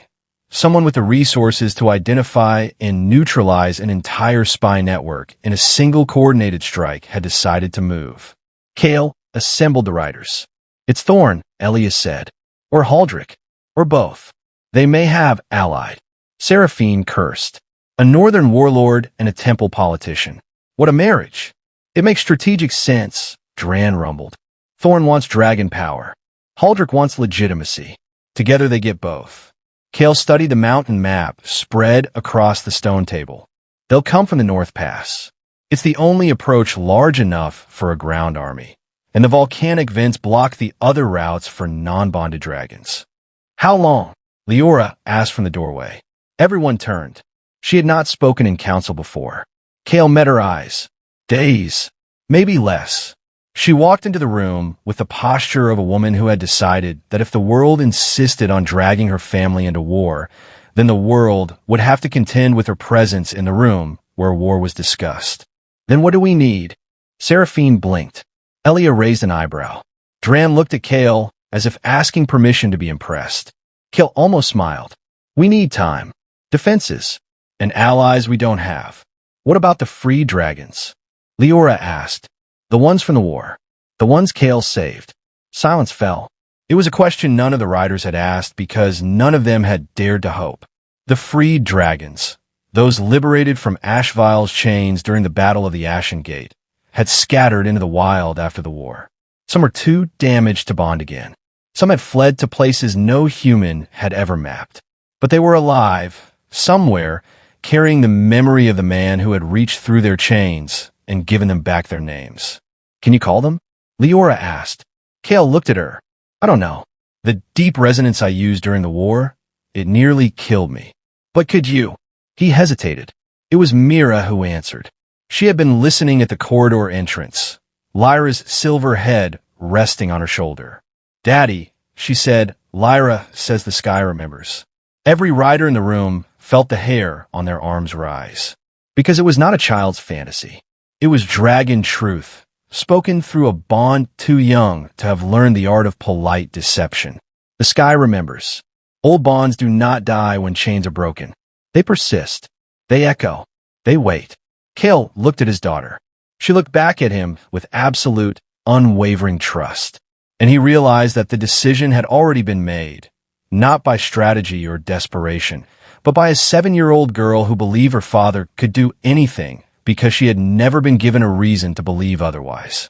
That night, Cale climbed to the highest point of the last Eyrie, a narrow spire of black volcanic rock that rose above the peaks like a finger pointing at the stars. Varix followed, scaling the cliffs with ancient patience, his claws finding holds in stone that would have crumbled under anything less precise. Below them, the sanctuary glowed faintly with crystal light.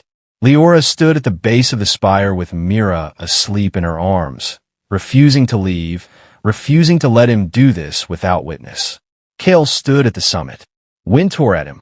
Stars burned above in the kind of cold, absolute clarity that made the sky feel not empty but crowded with invisible attention. He closed his eyes. The deep resonance was not a technique. It cannot be learned from a book or taught in a classroom. It was the ultimate expression of the harmonic bond, a projection of the rider's spirit through the dragon, outward, across distances that should have been impossible, touching every dragon-sensitive frequency in the world. During the war, he had used it in desperation, on a battlefield soaked in blood, with death pressing from every direction. Now he used it in silence, for love. Varix lowered his head beside Cale, and their foreheads touched, rider and dragon, separated for 9 years, reunited in fire, standing together at the edge of the sky. Cale breathed, and the bond opened. Not outward, inward first. He felt Varix, not as a presence beside him, but as a landscape within him. Vast, ancient, layered with centuries of memory, flight, fire, loss, and waiting. He felt the dragon's patience, his loyalty, his grief at the years of separation, his fierce, protective fury at the enemies approaching his rider's family. Then deeper, beyond Varix, into the network of frequencies that connected all dragonkind, not physically, but spiritually, through the resonance that existed between all beings born of the same ancient force. It was like stepping into an ocean. Cale felt them, scattered, distant, wounded, wild, broken, recovering, hiding, sleeping. The free dragons, dozens of them, living in volcanic caves, on uninhabited islands, in mountain ranges beyond the edge of human maps. Some had healed, some had not. Some had found each other and formed small groups bound by shared trauma. Others were solitary, haunting the skies alone, too damaged to trust, but too powerful to die. Cale reached for them, not with command, with memory. He sent them the feeling of chains breaking, the sound of the choosing song, the sensation of flying free for the first time after years of agony. He sent them the image of a child touching a dragon's face without fear. He sent them the warmth of a home, the weight of a promise. He sent them himself, not the title, not the legend, the man, the father who had once freed them and now needed them. Not for war, not for glory, but because the world had come to his door again and his daughter's laughter was worth more than every throne ever built. The sky trembled. Leora felled it from the base of the spire, a vibration that was not wind, not earthquake, not sound, but something that moved through the bones and the blood and the breath.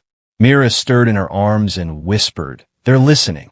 Far away, in a volcanic cave on an island no human had named, an enormous rust-red dragon opened its eyes for the first time in months and looked toward the east. In a mountain range, 3 kingdoms distant, a pair of scarred bronze dragons lifted their heads from sleep and rumbled to each other in a language older than speech. On a frozen northern plateau, a dragon the color of midnight, the largest of the freed, a creature of such size that its shadow could eclipse a village, unfurled its wings and roared. The roar carried, not through air alone, through the resonance, through the bond, through the sky that remembered. One by one, across the broken world, dragons answered. They came from the north 3 days later. Lord Varric Thorn led the vanguard, a column of 10,000 soldiers, war machines, and alchemical siege weapons stretching through the mountain pass like a black river of iron and malice. Behind him, flying in rigid formation, were Haldric's 8 managed riders on dragons that moved with mechanical precision, their eyes dull, their fire controlled by runic collars that glowed with sickly green light. And above them all, chained to a floating war platform dragged by 4 enslaved wyverns, was Thorn's greatest weapon, a captured ancient dragon, its wings clipped, its body scarred by years of torture, its fire suppressed by rune cages bolted directly into its flesh. Cale saw it from the Ares' highest lookout and felt Varric's rage surge through the bond like molten iron. "They learned nothing," Seraphine said beside him, her voice shaking with fury. "They learned absolutely nothing." Below, Leora was organizing the non-combatants, Mira, the handful of refugees who had followed the riders to the sanctuary, and the elderly temple scholars who had arrived in the preceding days. She moved them into the deep caverns beneath the Eyrie, where the stone was thickest and the dragon presence in the rock would interfere with alchemical weapons. Mira did not want to go. "I can fight. Lyra can fight." "You are not fighting," Leora said with the unshakable authority of a mother who had accepted dragons, destiny, and the return of a legendary warrior husband in her life, but would absolutely not accept her 7-year-old daughter entering a battlefield. "Your father is fighting so you don't have to. Understand?" Myra's lip trembled. Then she nodded. Lyra pressed against the child and hummed the choosing song softly. Leora kissed Myra's head, then walked to the cavern entrance and looked up toward the spire where Cale stood silhouetted against the approaching storm. Their eyes met across the impossible distance. She could not hear him, but she felt what he felt. Not through a bond, not through magic, through 9 years of shared mornings, silent understandings, and a love that had survived the revelation that the man she married was not merely a man. She placed her hand over her heart. He placed his over his. Then she turned and walked in a cavern, and Cale turned to face the war. The first assault came from the air. Haldric's 8 managed riders dove toward the Eyrie in a diamond formation, their dragons breathing coordinated streams of fire aimed at the sanctuary's outer structures. The stone resisted.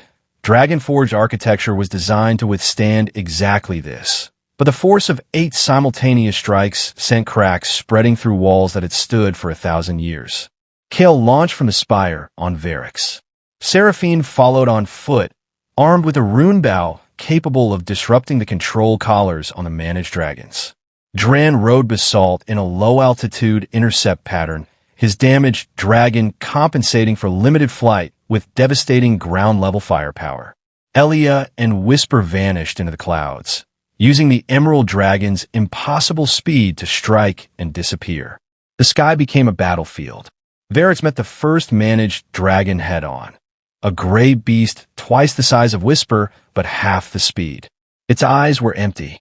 Its fire was hot, but directionless, guided by the collar rather than intent. Varric struck it with a wing sweep that sent it spiraling, then roared directly into its face. The managed dragon flinched, not from pain, from recognition. Deep beneath the collar's control, something ancient heard Varric's voice and remembered what freedom felt like. But the collar held. The dragon reoriented and attacked again.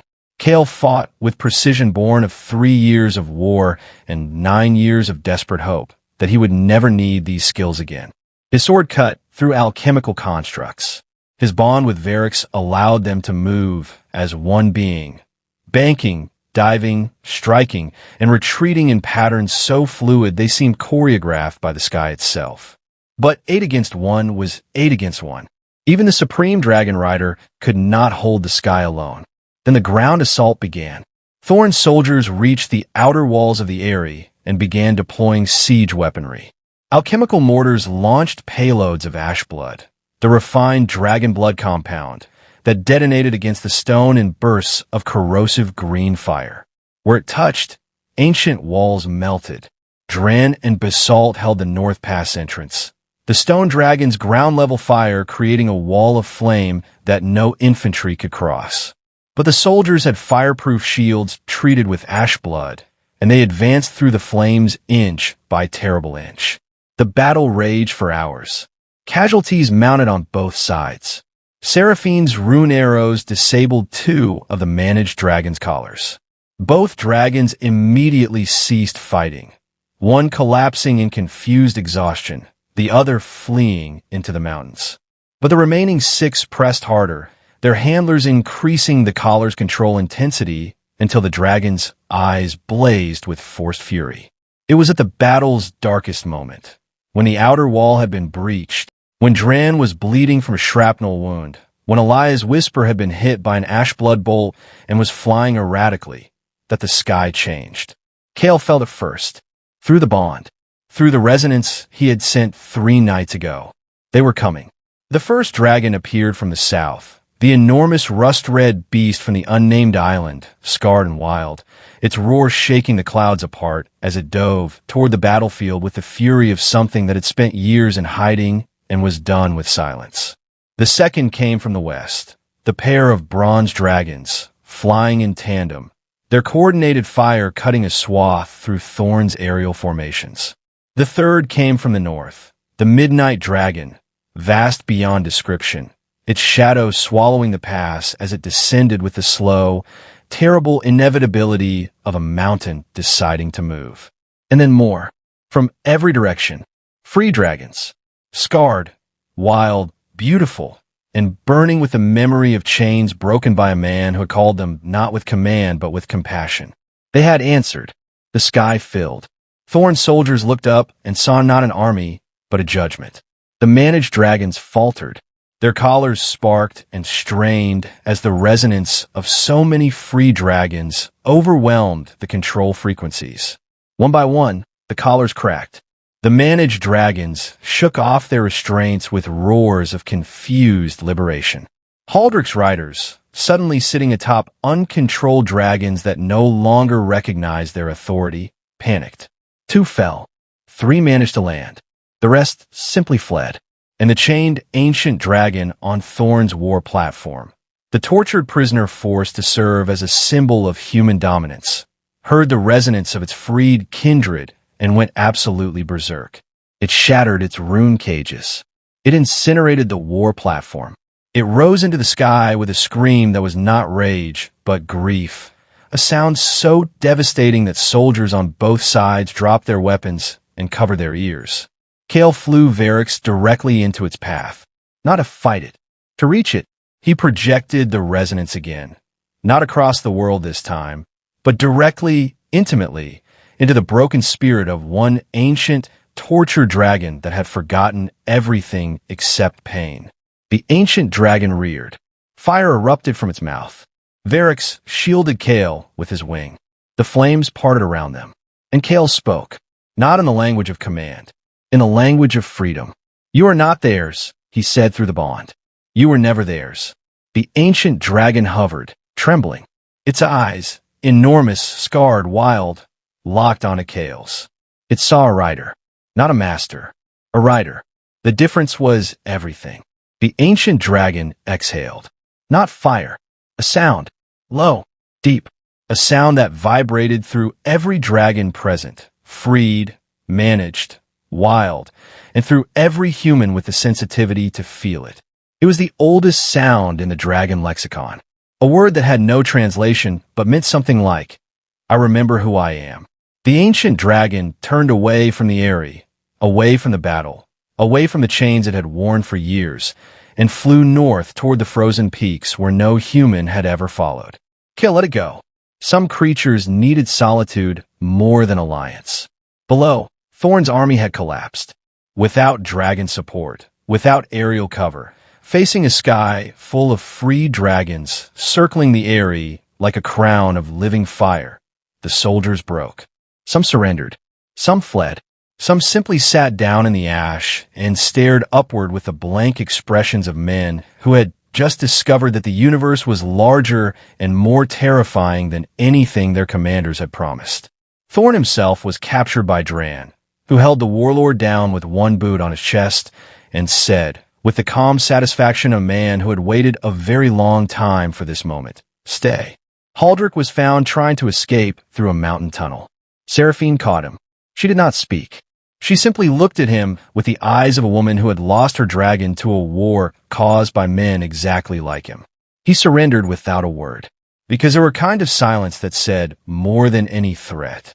The silence that followed battle was never truly silent.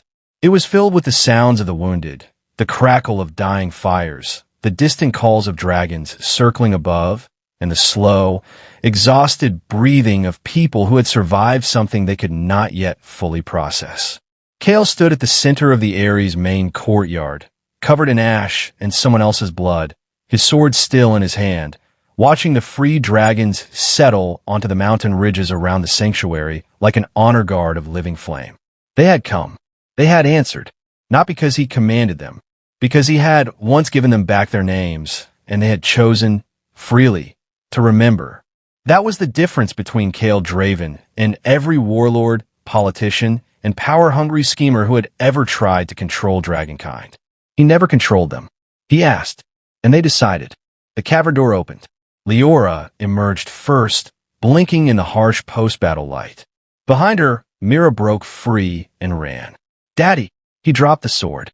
She crashed into him with the full, reckless force of a child's relief, and he caught her and held her and felt the war drain out of him one breath at a time. Leora reached them a moment later. She did not say anything. She simply wrapped her arms around both of them and held on. Around them, freed dragons watched from the ridges, their ember eyes soft with something that might, in a different species, have been called tenderness. Varix settled behind them, his enormous body creating a wall of warmth. Lyra crept from the cavern and pressed against Myra's side. And for a moment, one fragile, perfect moment in the aftermath of fire, the family was whole. The days that followed required decisions larger than one family could contain. The Dragon Temple was broken. Its leadership had been corrupted by Haldrick's managed bonding philosophy, and its remaining honest members were scattered, demoralized, and desperately in need of direction.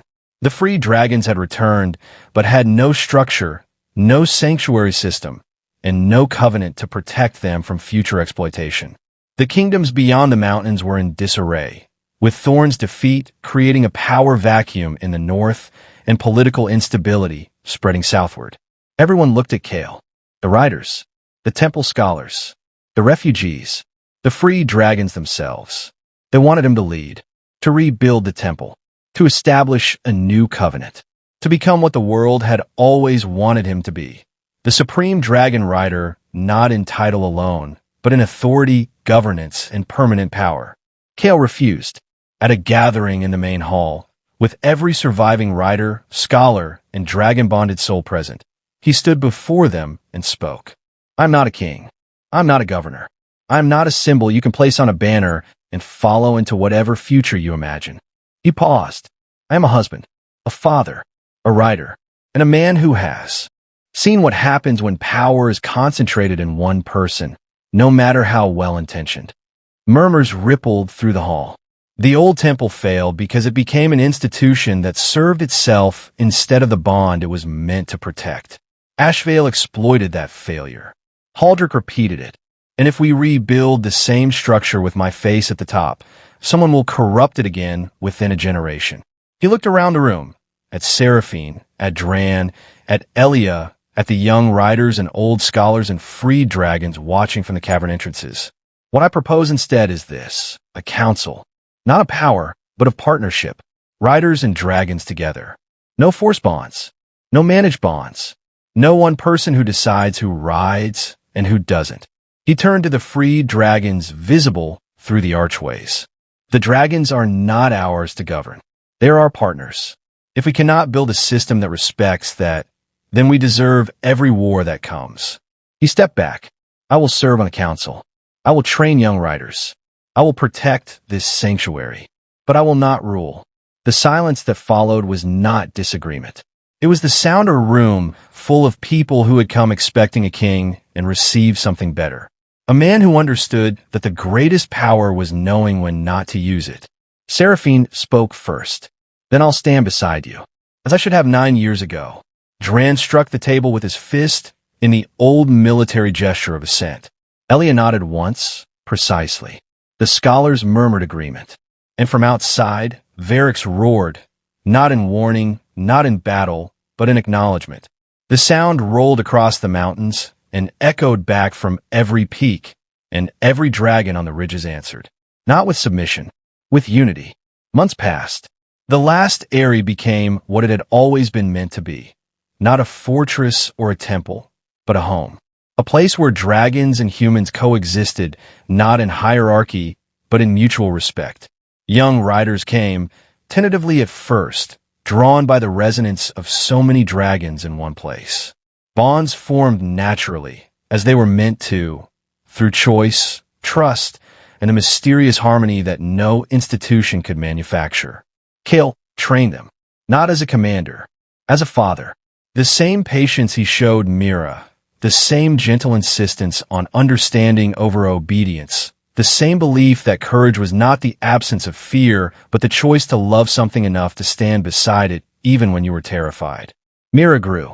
She rode Lyra with increasing confidence, her bond deepening into something the elder scholars described in hushed, reverent tones. The harmonic bond she shared with the Silver Dragon was not identical to Cale's bond with Varix. It was gentler, more intuitive, more musical. Where Cale's bond was fire, Myra's was light. Where his was storm, hers was dawn. She was, the scholars agreed, the beginning of a new kind of rider. Not forged in war, forged in love. Leora found her own place too, not as a rider, not as a legend's wife, but as herself. She managed the sanctuary's daily life with the same quiet competence she had brought to Grey Hollow, organizing supplies, mediating disputes between young riders and stubborn dragons, and maintaining the firm maternal authority that kept an entire mountain settlement from descending into chaos. She also became the person the free dragons trusted most after Cale. Not because she had power, because she had warmth. The dragons sensed it the way they sensed everything, not through words, but through presence. Leora moved among them without fear and without worship, treating them as the living beings they were. She learned their preferences. She noticed when one was restless, another grieving, another simply lonely. She brought blankets to cold hatchlings and spoke softly to ancient beasts who had not heard a gentle voice in decades. One evening, Cale found her sitting on the plateau edge, leaning against a freed dragon, an elderly copper-scaled female called Ember, who had curled around her like a dog around child. He stood watching for a long moment. Leora looked up. Don't say anything. I wasn't going to. You were going to say something about destiny. I was going to say you look comfortable. She smiled. The real kind. The kind that reached her eyes and stayed. Come sit, she said. He did. Ember rumbled contentedly. Mira appeared a few minutes later, dragging Lyra, who followed the child with the devoted patience of a creature that had decided this small human was the center of the universe. Daddy, Lyra learned a new trick. Show me. Lyra spread her wings and produced a burst of silver-white fire shaped, roughly, imperfectly, but recognizably, like a star. Mira beamed. I taught her that. Cale looked at his wife, his daughter, the dragons around them. The sanctuary that had become something impossible, a home built on the ruins of war by a family that had chosen love over every other kind of power. Impressive, he said. Mira, dissatisfied with the understated praise, climbed into his lap. Say it's amazing. It's amazing. Say, I'm the best rider ever. Leora laughed. Don't answer that. Kale pulled his daughter close and looked at the sky. It was full of dragons. Not in formation, not in battle, just flying. Freely. Because someone once had chosen to free them, and someone else, later, had chosen to call them back. Not with power, with love.